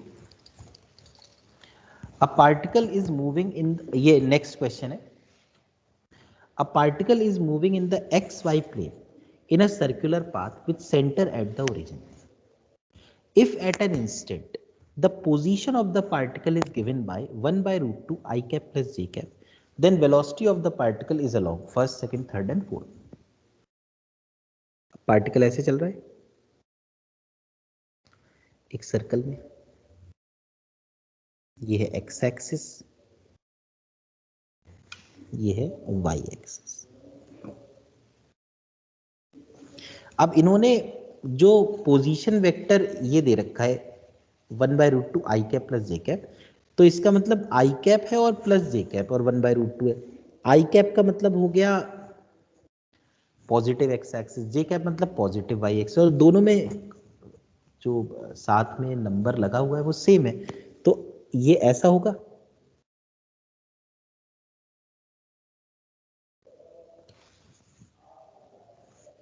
दिस विल बी आर। इसका जो ये कंपोनेंट आएगा, ये x कंपोनेंट वो कह रहे हैं 1 बाय रूट 2 आएगा, तो 1 बाय रूट 2 आई कैप, और जो ये वाला कंपोनेंट होगा ये भी 1 बाय रूट 2 आएगा। तो सपोज अगर ये एंगल थीटा हुआ तो क्या मैं tan थीटा को परपेंडिकुलर अपॉन बेस करके 1 by root 2 divide by 1 by root 2 यानी 1 लिख सकता हूं, मतलब कि थीटा 45 डिग्री हो जाएगा। अब इन्होंने ये नहीं दिया कि पार्टिकल क्लॉकवाइज चल रहा कि एंटी क्लॉकवाइज चल रहा, तो we have to consider both the possibilities कि suppose particle moves anti clockwise and suppose particle moves clockwise. अगर पार्टिकल ऐसे चल रहा हो एंटी क्लॉकवाइज तो उसकी जो वेलोसिटी होगी वो ये होगी v। तो अब चूंकि ये एंगल थीटा है तो ये वाला ये भी थीटा हो जाएगा, और ये वाला एंगल 90 माइनस थीटा, तो 90 माइनस 45 यानी 45 ही हो जाएगा। तो जो वेलोसिटी है उसका एक कंपोनेंट आएगा v cos 45 और एक ऊपर की तरफ आएगा v sin 45। तो मैं अगर चाहूं तो जो वेलोसिटी वेक्टर है ना, इसको लिख सकता हूं minus V cos 45 I cap और plus V sine 45 J cap, यानी वी वेक्टर हो गया minus V by root 2 I cap plus V by root 2 J cap. तो इसमें से अगर मैं चाहूं तो जैसे v कॉमन ले लूं तो आएगा minus 1 by root 2 I cap plus 1 by root 2 j cap. तो अगर एंटी क्लॉकवाइज चलता तो आंसर ये वाला हो जाता, क्योंकि लिखे ना अलोंग, एक्चुअल वैल्यू नहीं बतानी, ठीक है। अच्छा, अगर यही पार्टिकल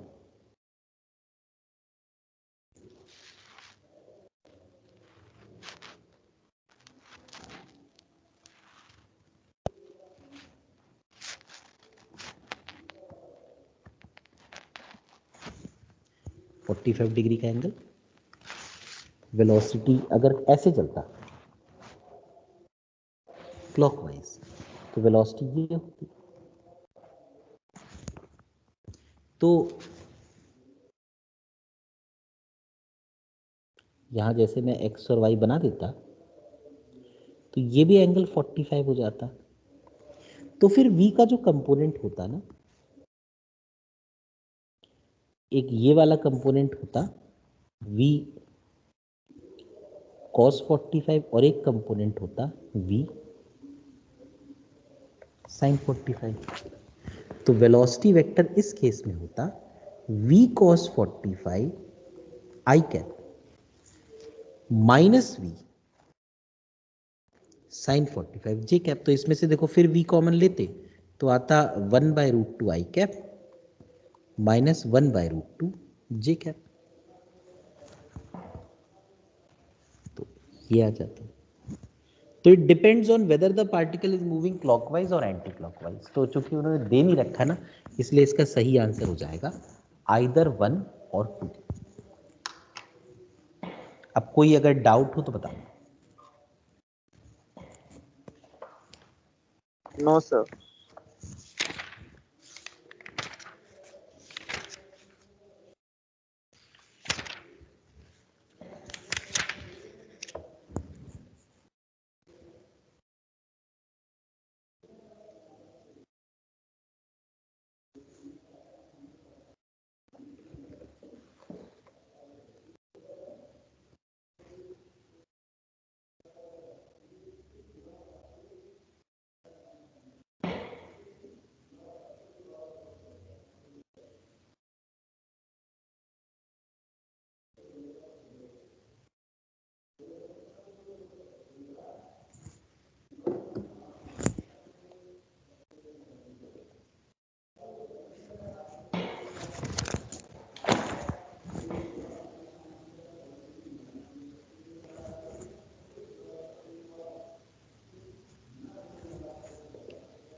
ये है अगला क्वेश्चन। इसमें लिखा है इन द गिवन फिगर दे रखी है, सर्कल, रेडियस, एक्सेलरेशन और क्लॉकवाइज डायरेक्शन में चल रहा है, सेंटर O है। In the given figure A is equal to 15 metre per second square represents the total acceleration, सिर्फ सेंट्रीपिटल और टेंजेंशियल नहीं, दोनों का resultant of a particle moving in a clockwise direction in a circle of radius r is equal to 2.5, radius दे रखा है, तो speed पूछिए। अब इस सवाल में एक्सेलरेशन ये है और वेलोसिटी तो ऐसी होती है। तो जो एक्सेलरेशन है उसका एक कंपोनेंट ऐसा आ जाएगा, a cos 30 और एक कंपोनेंट आएगा a sin 30। a cos 30 आप देख सकते हैं सर्कल के सेंटर की तरफ और a sin 30 टेंजेंट के अलोंग है। तो a cos 30 will act as the centripetal acceleration। तो a कितना है 15, cos 30 √3/2, it is equal to AC यानी कि v²/r। अब v तो हमको दिया नहीं है, तो v²/r कितना दे रखा है 2.5, तो ये आ जाएगा 15 into 1.732 into 2.5 divide by 2, this is equal to v²। तो अब मैं इसको सॉल्व करता हूं, ठीक है। तो क्या मैं ऐसे लिख सकता हूं इसमें 15 इंटू 2.5 अगर मैं लिखूं तो 15 5 ज़ा 75, या ऐसा कर सकते हैं इसको, ये जो 2.5 है यहाँ 10 लिख लेते हैं, तो 5 5 ज़ा एंड 5 2 ज़ा, 2 और 2 हो गया 4, 15 5 ज़ा 75 इंटू ये जो 1.732 है इसको 4 से डिवाइड कर देते हैं, तो 4 4 ज़ा 16, 1 आ गया, फिर 4 3 ज़ा 12, फिर 1 आ गया, और 4 3 ज़ा 12, ये v² आ गया। अब ये भी किया जा सकता है कि जैसे 75 है और ये 0.433 है, इसको अप्रोक्सीमेटली अगर मैं 0.4 लिख लूं, क्योंकि कैलकुलेटर यूज करना तो अलाउड नहीं है, तो हम सपोज अप्रोक्सीमेटली करें तो 75 इंटू 2 तो होता है 150 और 75 इंटू 4 हो जाएगा 300, तो यानी ये 30 आ जाएगा। तो इसका मतलब v की वैल्यू स्क्वायर रूट ऑफ 30 आ जाएगी, स्क्वायर रूट ऑफ 30। अब 5 का स्क्वायर होगा तो 25 होगा, 6 का स्क्वायर होगा तो 36 होगा, इसलिए इसमें जो आंसर आना चाहिए वो 5 और 6 के बीच में आना चाहिए। तो इसलिए मेरे हिसाब से तो जो सबसे सही आंसर इसमें है वो 5.7 है।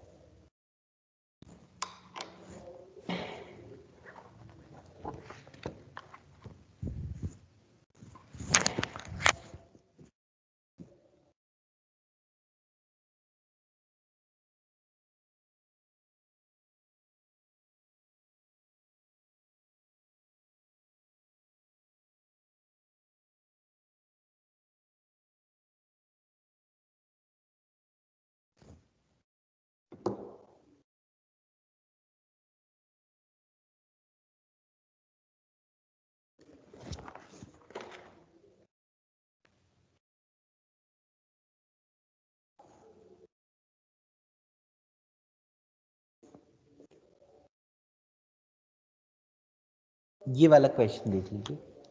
अगला क्वेश्चन है, a particle moves so that its position vector is given by r is equal to cos omega t x cap यानी i cap plus sin omega t y cap यानी j कैप। तो r हो जाएगा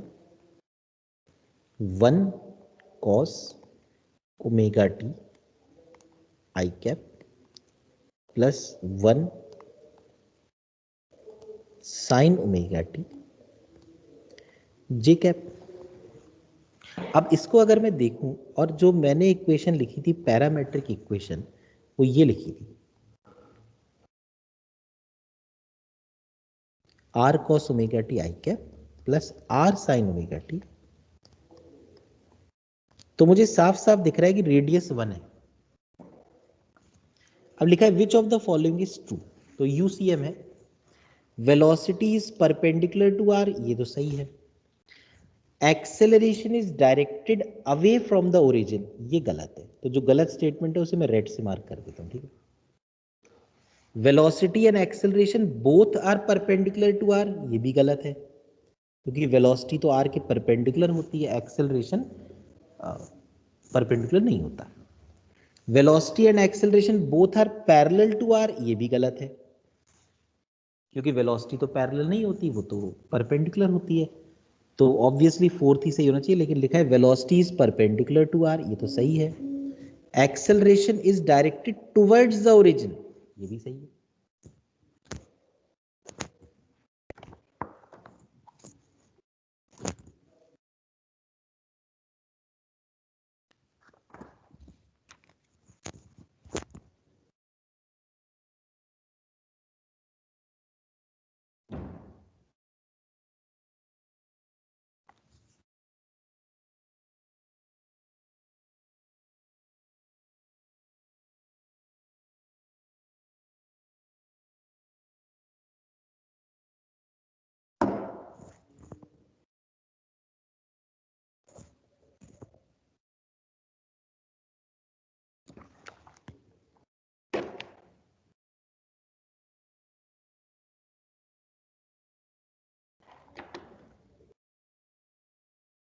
ये है अगला सवाल। इसमें लिखा है the position vector of a particle r as a function of time is given by r is equal to 4 sin 2 pi t plus 4 cos 2 pi t j cap. sin 2 pi t i cap के साथ है, where i cap j cap. Which of the following is wrong. अच्छा, अब हमने जो equation लिखी थी वो लिखी थी r cos omega t i cap plus r sin omega t j cap. पर यहाँ पर क्या है कि इन्होंने r sin omega t i cap plus r cos omega t j cap लिख दी, तो इसमें कोई प्रॉब्लम नहीं है। ये इस बात पे डिपेंड करता है कि एंगल हम लोग x एक्सिस से कैलकुलेट करते हैं, कुछ लोग y एक्सिस से कैलकुलेट करते हैं, तो इट मे बी पॉसिबल, उसमें कोई प्रॉब्लम नहीं है, ठीक है। अब अगर हम इसको देखें तो ये जो 4 है ये r है, रेडियस इज 4, और ये 2 पाई टी है, तो ये जो 2 पाई है ये ओमेगा है।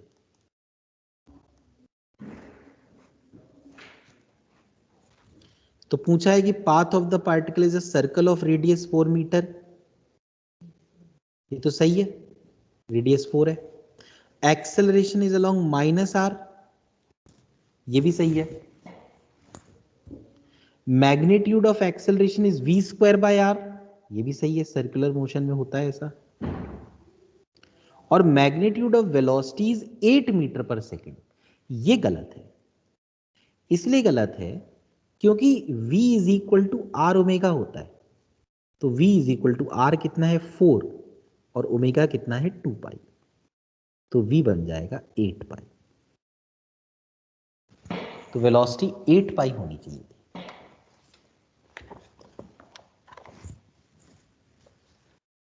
सर बोलो। सर आर की जो वैल्यू है फॉर साइन वाले कंपोनेंट में एंड कॉस वाले कंपोनेंट में, ये डिफरेंस हाँ। भी हो सकती है? अगर डिफरेंट होगी ना यार, तो वो ना सर्कल की जगह एलिप्स बन जाता। Okay sir.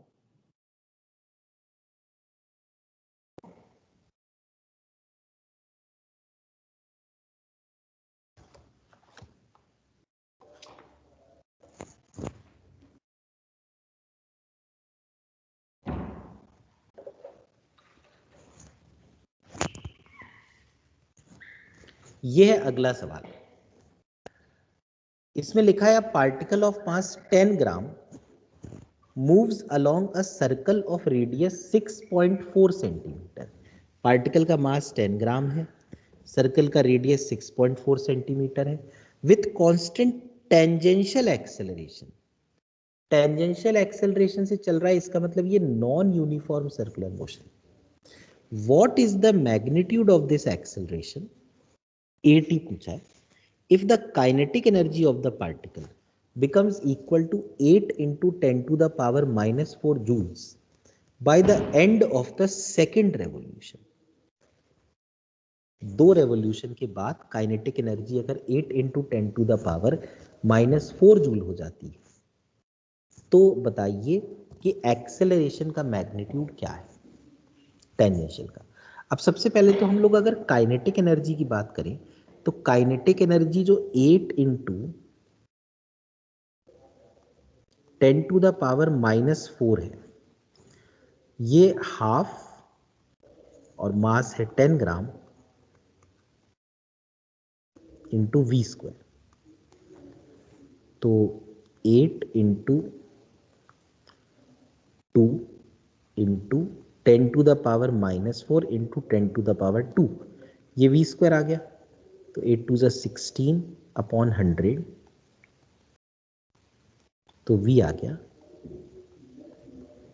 4/10, यानी कि वेलोसिटी हमको मिल गई 0.4।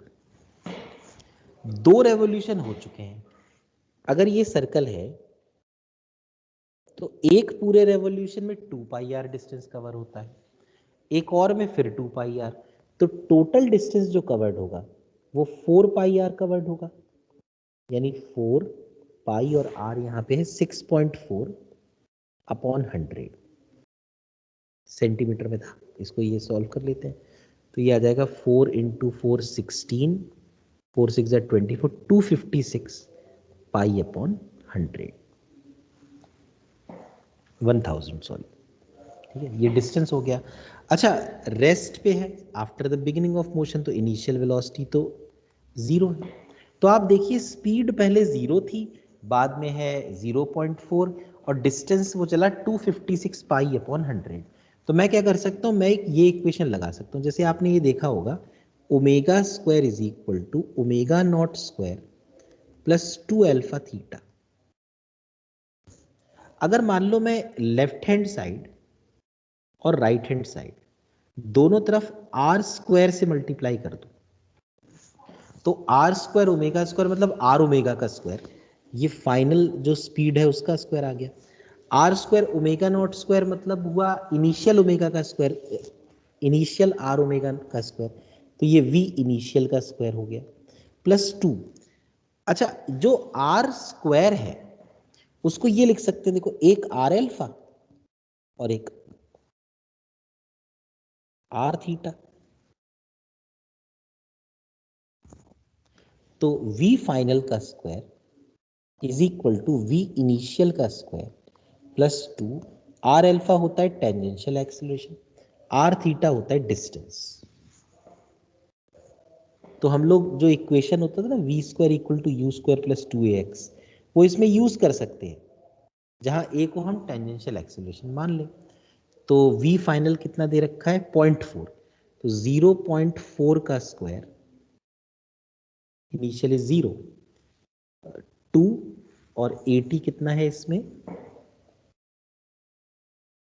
80 ही निकालना है, और s कितना है 256 पाई अपॉन 1000, 0.4 मतलब 4/10 यानी 2/5, तो 2/5 का स्क्वायर हो गया 4/25 is equal to 2 into 256 pi upon 1000 और 80, तो ये 2 1 जा 2 2 जा 4, 2 1 जा, ये हो गया 128, 25 है ना, तो 25 4, तो ये 40 हो गया।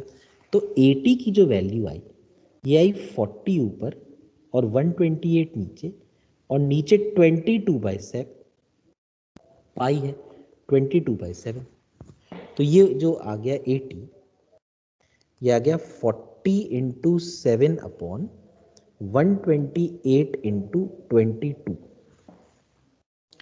अब वैसे आप देखिए अगर, तो इसको सॉल्व करना थोड़ा सा मुश्किल तो है ही, और कैलकुलेटर अलाउड नहीं है, तो अगर हम सपोज अप्रोक्सीमेट लें तो मैं क्या कर सकता हूं,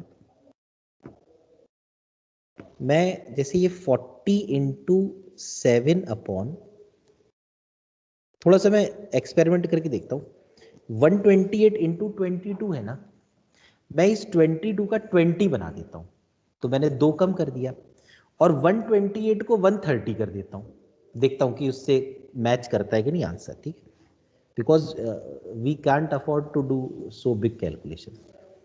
तो इसको 128 को मैंने अप्रोक्सीमेटली 130 कर दिया, 22 को 20 कर दिया, तो ये कैंसिल हो गया, 2 आ गया, तो 2 इंटू 7 करके 14 ऊपर आया और 130 नीचे आ गया। इसको लिख सकते हो 14/13 इंटू 10। अब 13 1 जा तो 13 हो गया, फिर 1 बचा तो 1.0 करके फिर 10 आ गया,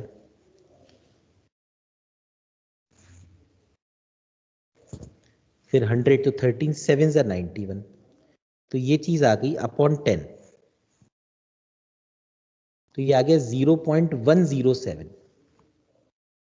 तो यहां पर आप देख सकते हैं कि एक ऑप्शन है 0.1, तो यही सबसे बेस्ट ऑप्शन हो गया।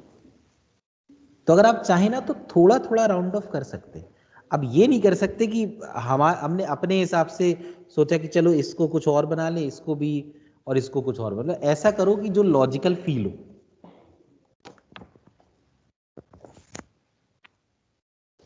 बस अब एक लास्ट क्वेश्चन और है, उसके बाद फिर ये चैप्टर खत्म हो जाएगा, ठीक है। ये क्वेश्चन उसका है रिलेटिव मोशन का, लेकिन ये भी सब लोग पूछते रहते हैं इसलिए मैं बता देता हूं।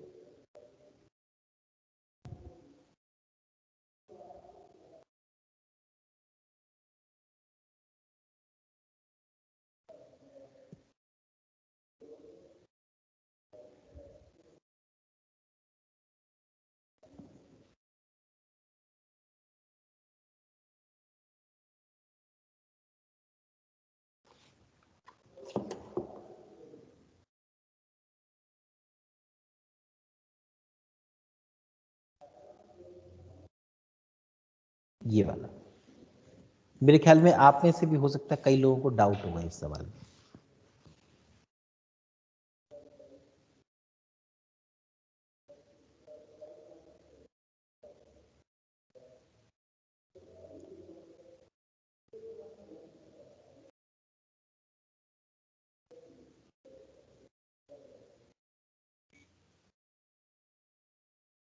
सर हाँ बोलो, एक बार फिर बोल दो। क्या इसके ऊपर वाला?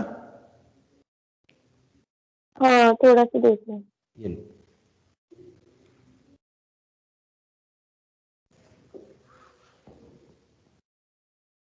Done sir, thank you. चलो ये वाला क्वेश्चन एक बार देखते हैं। This question is little bit difficult, हालांकि डिफिकल्ट उतना नहीं है, मतलब अगर एक बार लॉजिक समझ में आ जाए ना तो बड़ा आसान हो जाता है। इसमें लिखा है 2 particles A and B moving with constant velocities v1 and v2, velocity उनकी कांस्टेंट है। At the initial moment their position vectors are r1 and r2। तो condition for the particles A and B for their collision, collide करें, इसकी क्या condition है? अब देखो, जैसे मैं यहां पर एक x, y और z बना देता हूं।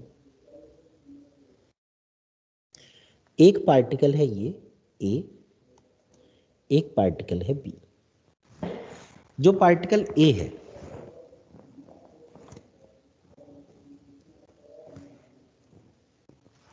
उसका पोजीशन वेक्टर r1 है, और जो पार्टिकल B है उसका पोजीशन वेक्टर r2 है। जो पार्टिकल 1 है उसकी सपोज वेलोसिटी कुछ v1 है, और जो पार्टिकल 2 है सपोज उसकी वेलोसिटी v2 है। अच्छा, आप ये देखिए कि दोनों को जोड़ने वाली लाइन ये है।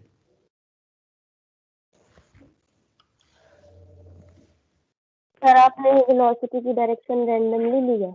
रैंडमली मैंने वेलोसिटी की कोई भी डायरेक्शन ले ली है, कोई इसका मतलब ऐसा नहीं कि मुझे पता था ऐसा है, कोई भी जनरल डायरेक्शन। अब बात ये है कि हम जब भी ये ऐसा कोलिजन टाइप का सवाल करें तो हम किसी एक को ऑब्जर्वर बना लें। तो मैं लिखता हूं कि suppose A is the observer, suppose A is the observer. तो अगर हम A से पूछेंगे तो A कहेगा मैं तो रुका हुआ हूं, और A को जो B की वेलोसिटी दिखेगी, यानी velocity of B with respect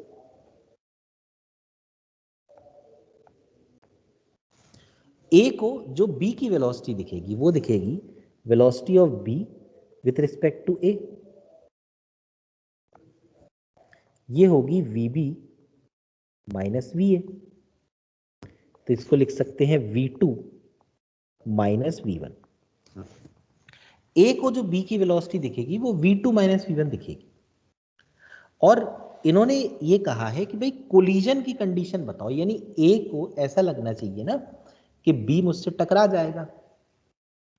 अब आप एक चीज सोचिए, A रुका हुआ है, जैसे कोई भी पार्टिकल अगर रुका हुआ है और कोई दूसरा पार्टिकल चल रहा है, तो उस पार्टिकल को कब ऐसा लगेगा कि ये मुझसे टकराएगा? जब उसे वो अपनी तरफ आता दिखे तभी लगेगा। इसका मतलब कि ये जो डायग्राम है, अगर मैं इस डायग्राम को A के हिसाब से बनाऊं,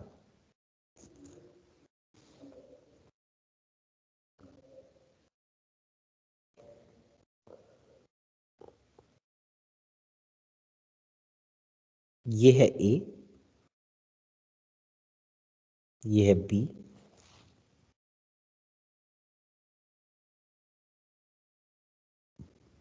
ये है R1,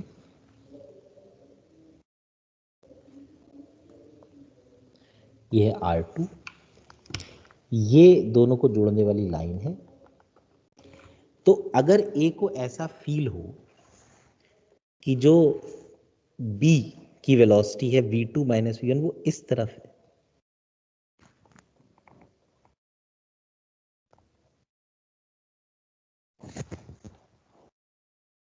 तभी A कहेगा कि ये मुझसे टकराएगा।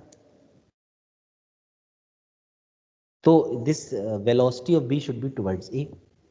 अब अगर मैं सपोज एक ये वेक्टर बनाऊं, देखो B अगर इस तरफ गया तो ऐसे जाएगा, यानी शुरू में तो B अपनी जगह पे होगा, बाद में वो जहां A है वहां होगा।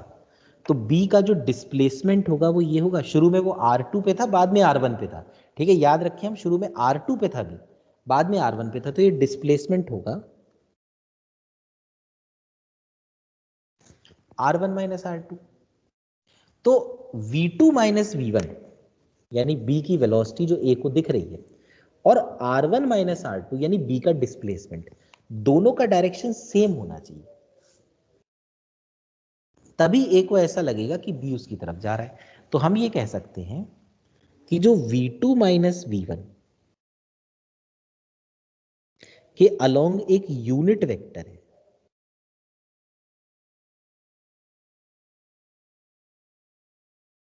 जो डायरेक्शन बताता है यूनिट वेक्टर, और r1 माइनस r2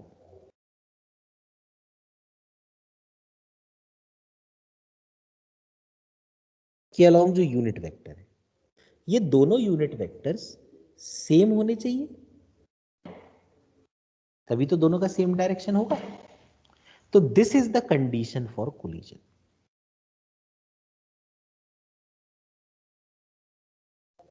अब मुझे लगता है आपको कुछ समझ में आया होगा फिजिकली कि क्या हुआ यहाँ पे। कई बार कई लोग ऐसे ही बता देते कि इसको याद कर लो, यस सर। पर मुझे लगता है अब आपको क्लियर हो गया होगा, है ना, कि कैसे ये हुआ। तो सर ये सोल्व करके तो हुआ नहीं। मतलब क्या कह रहे हो? सर ये सोल्व करके तो नहीं हुआ ना, कंडीशन लगा के हुआ है सर ये। हाँ, तो उनने कंडीशन ही तो पूछी थी। देखो क्या लिखा है, the condition for the particles for their collision is. एक बार ये लास्ट वाला दोबारा रिपीट कर देते सर, भाई तुम ये नेटवर्क सोचो प्रॉब्लम। ना, दोनों का डायरेक्शन सेम है ना, v2 v1 माइनस v2 का, सॉरी v2 माइनस v1 का और r1 माइनस r2 का, दोनों का डायरेक्शन सेम है। Yes sir. Yes sir. अगर दोनों का डायरेक्शन सेम है तो इसका मतलब ये हुआ ना कि दोनों का यूनिट वेक्टर एक जैसा होगा। Yes sir. तो मैंने दोनों के यूनिट वेक्टर्स को बराबर कर दिया। Okay sir. ठीक है। Yes sir.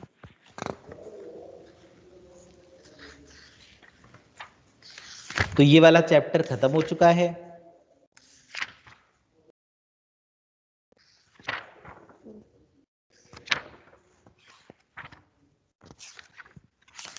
और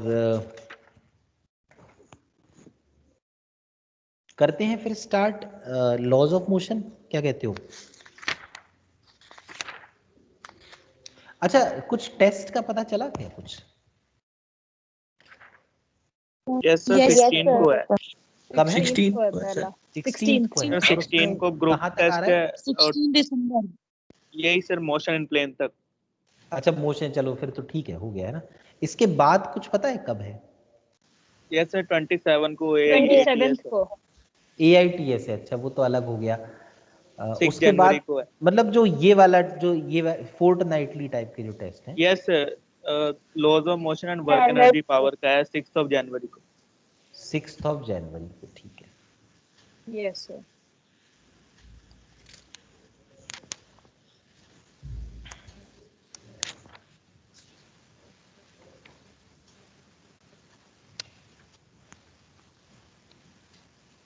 अब यार अगले जो 3 चैप्टर है ना, एक लॉज ऑफ मोशन, एक वर्क पावर एंड एनर्जी, और एक रोटेशनल मोशन, ये मतलब काफी बड़े हैं चैप्टर्स। ठीक है।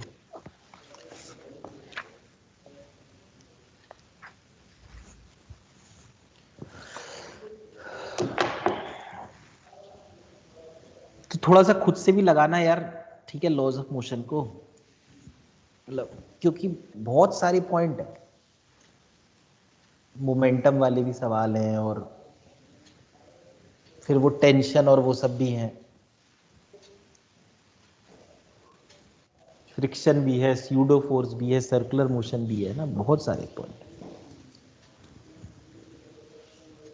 अगले 3 चैप्टर तीनों ही थोड़े बड़े ही हैं, उसके बाद फिर आसान हो जाता है, उसके बाद ज्यादा हो जाता है।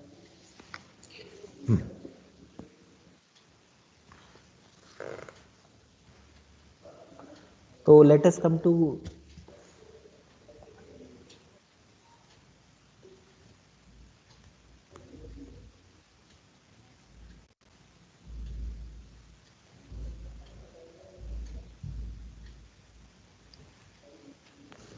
Laws of motion.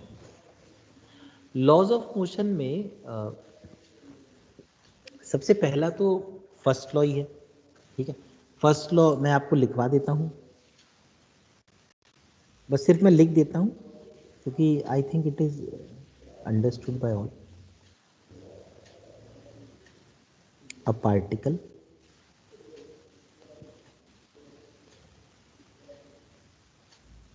continues to be in the state of rest or uniform motion until an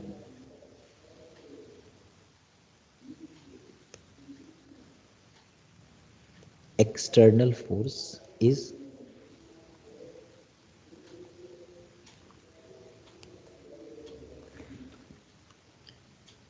applied on it. ये जो प्रॉपर्टी होती है, दिस प्रॉपर्टी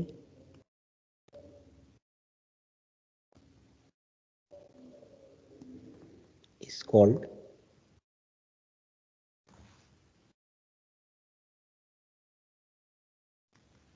inertia. इसके बाद सेकेंड लॉ जो है, उससे पहले हम लोगों को एक पॉइंट पढ़ लेना चाहिए, मोमेंटम. मोमेंटम हम लोग जानते हैं, it is the product of mass and velocity. तो अगर मान लीजिए किसी पार्टिकल का मास कांस्टेंट रहे, जैसा कि नॉर्मली होता है, बहुत रेयर चांस है कि मास कभी चेंज हो जाए, तो अगर मास कांस्टेंट रहे तो मैं लिखता हूं, if mass is constant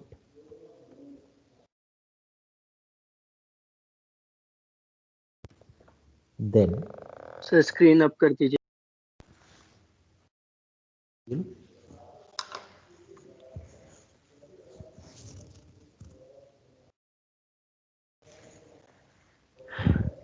done sir, done sir.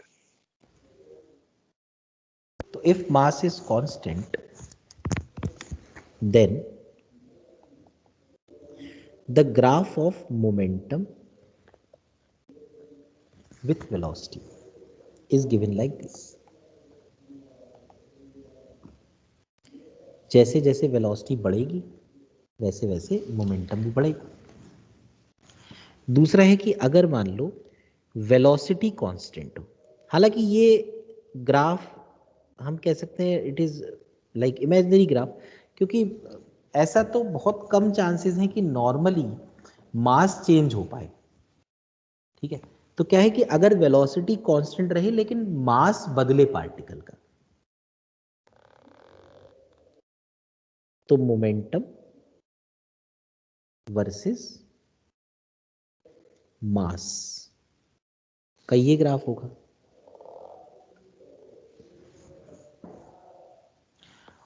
और एक तीसरा है कि अगर मान लीजिए मोमेंटम कांस्टेंट हो, तो अगर मोमेंटम कांस्टेंट हो इसका मतलब m into v, it is some constant k, तो velocity is the constant upon mass. तो मास अगर बढ़ेगा तो वेलोसिटी कम होगी, तो वेलोसिटी वर्सेस मास, तो मास बढ़ने पर वेलोसिटी कम होगी. तो ये ग्राफ जो है, this graph resembles a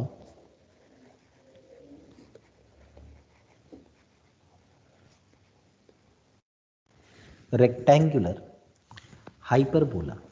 rectangular hyperbola.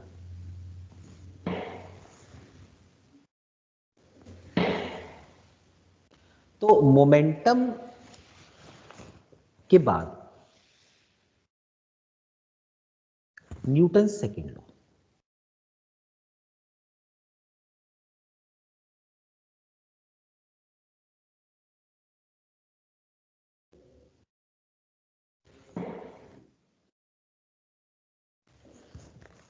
तो न्यूटन सेकेंड लॉ जो है, इसका बेसिक इक्वेशन ये है, बेसिक जो स्टेटमेंट है वो ये है कि द फोर्स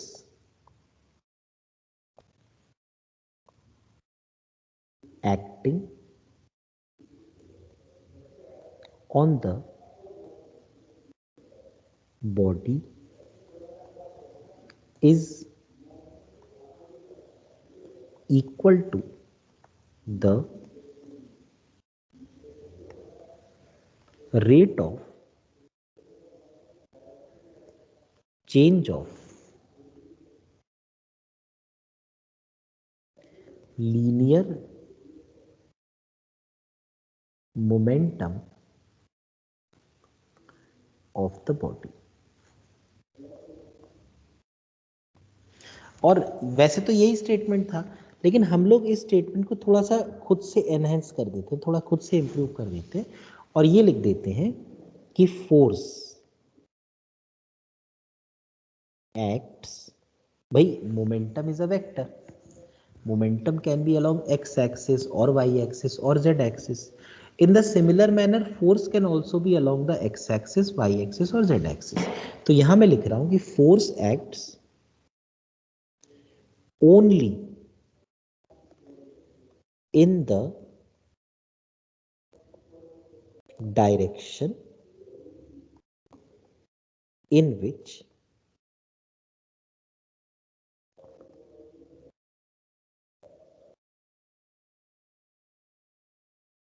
मोमेंटम चेंजेस। मतलब कि अगर किसी पार्टिकल का मोमेंटम सिर्फ x में बदला, हालांकि मोमेंटम y और z में है पर बदला सिर्फ x में, तो हम ये कहेंगे कि इस पार्टिकल पे फोर्स सिर्फ x में लगी, y और z में फोर्स नहीं लगी। ठीक है, तो जैसे मैं ऐसे लिख सकता हूं कि भाई जैसे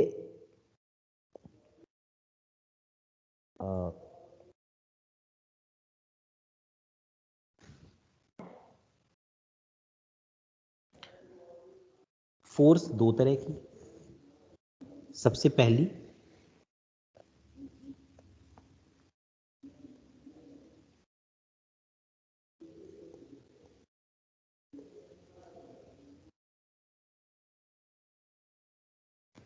average force. Average force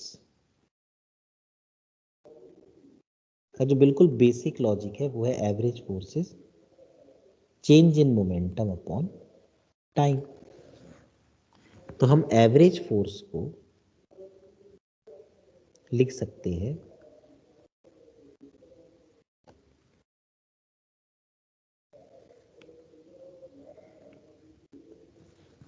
P2 minus P1 upon T2 minus T1। यहां पर हम एक पॉइंट ये भी लिख सकते हैं कि F average is equal to P2 means M into V2, P1 means M into V1 upon T2 minus T1। तो F एवरेज आ गया M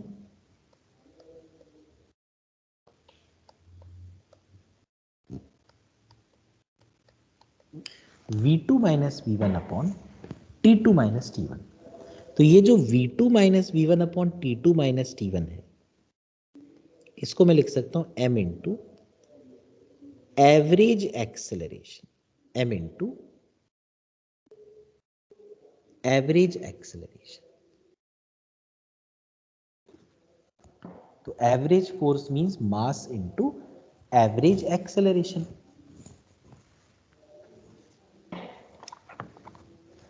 कर लो कॉपी।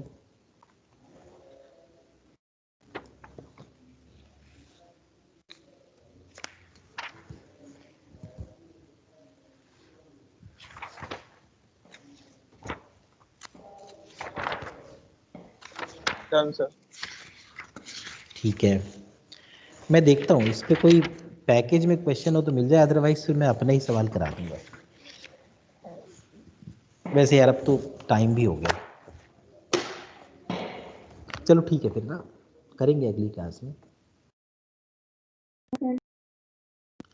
ठीक है, thank you sir. Okay sir notes share Thank you, कर sir. दीजिएगा। Note share कर देता सर हूँ। पीडीएफ सेंड कर देना, अभी दो अभी दिन न्यूमेरिकल्स रह गए। लास्ट क्लास की करी थी क्या या नहीं करी थी? यस सर, लास्ट क्लास भी कर दी थी Yes, आप। sir. ठीक है, करी अभी थी। अभी कर कर देता दी हूँ। थी। चलो okay Okay, sir. Bye sir, thanks. Bye sir, thank bye you. Sir. Bye sir, thanks bye. Sir.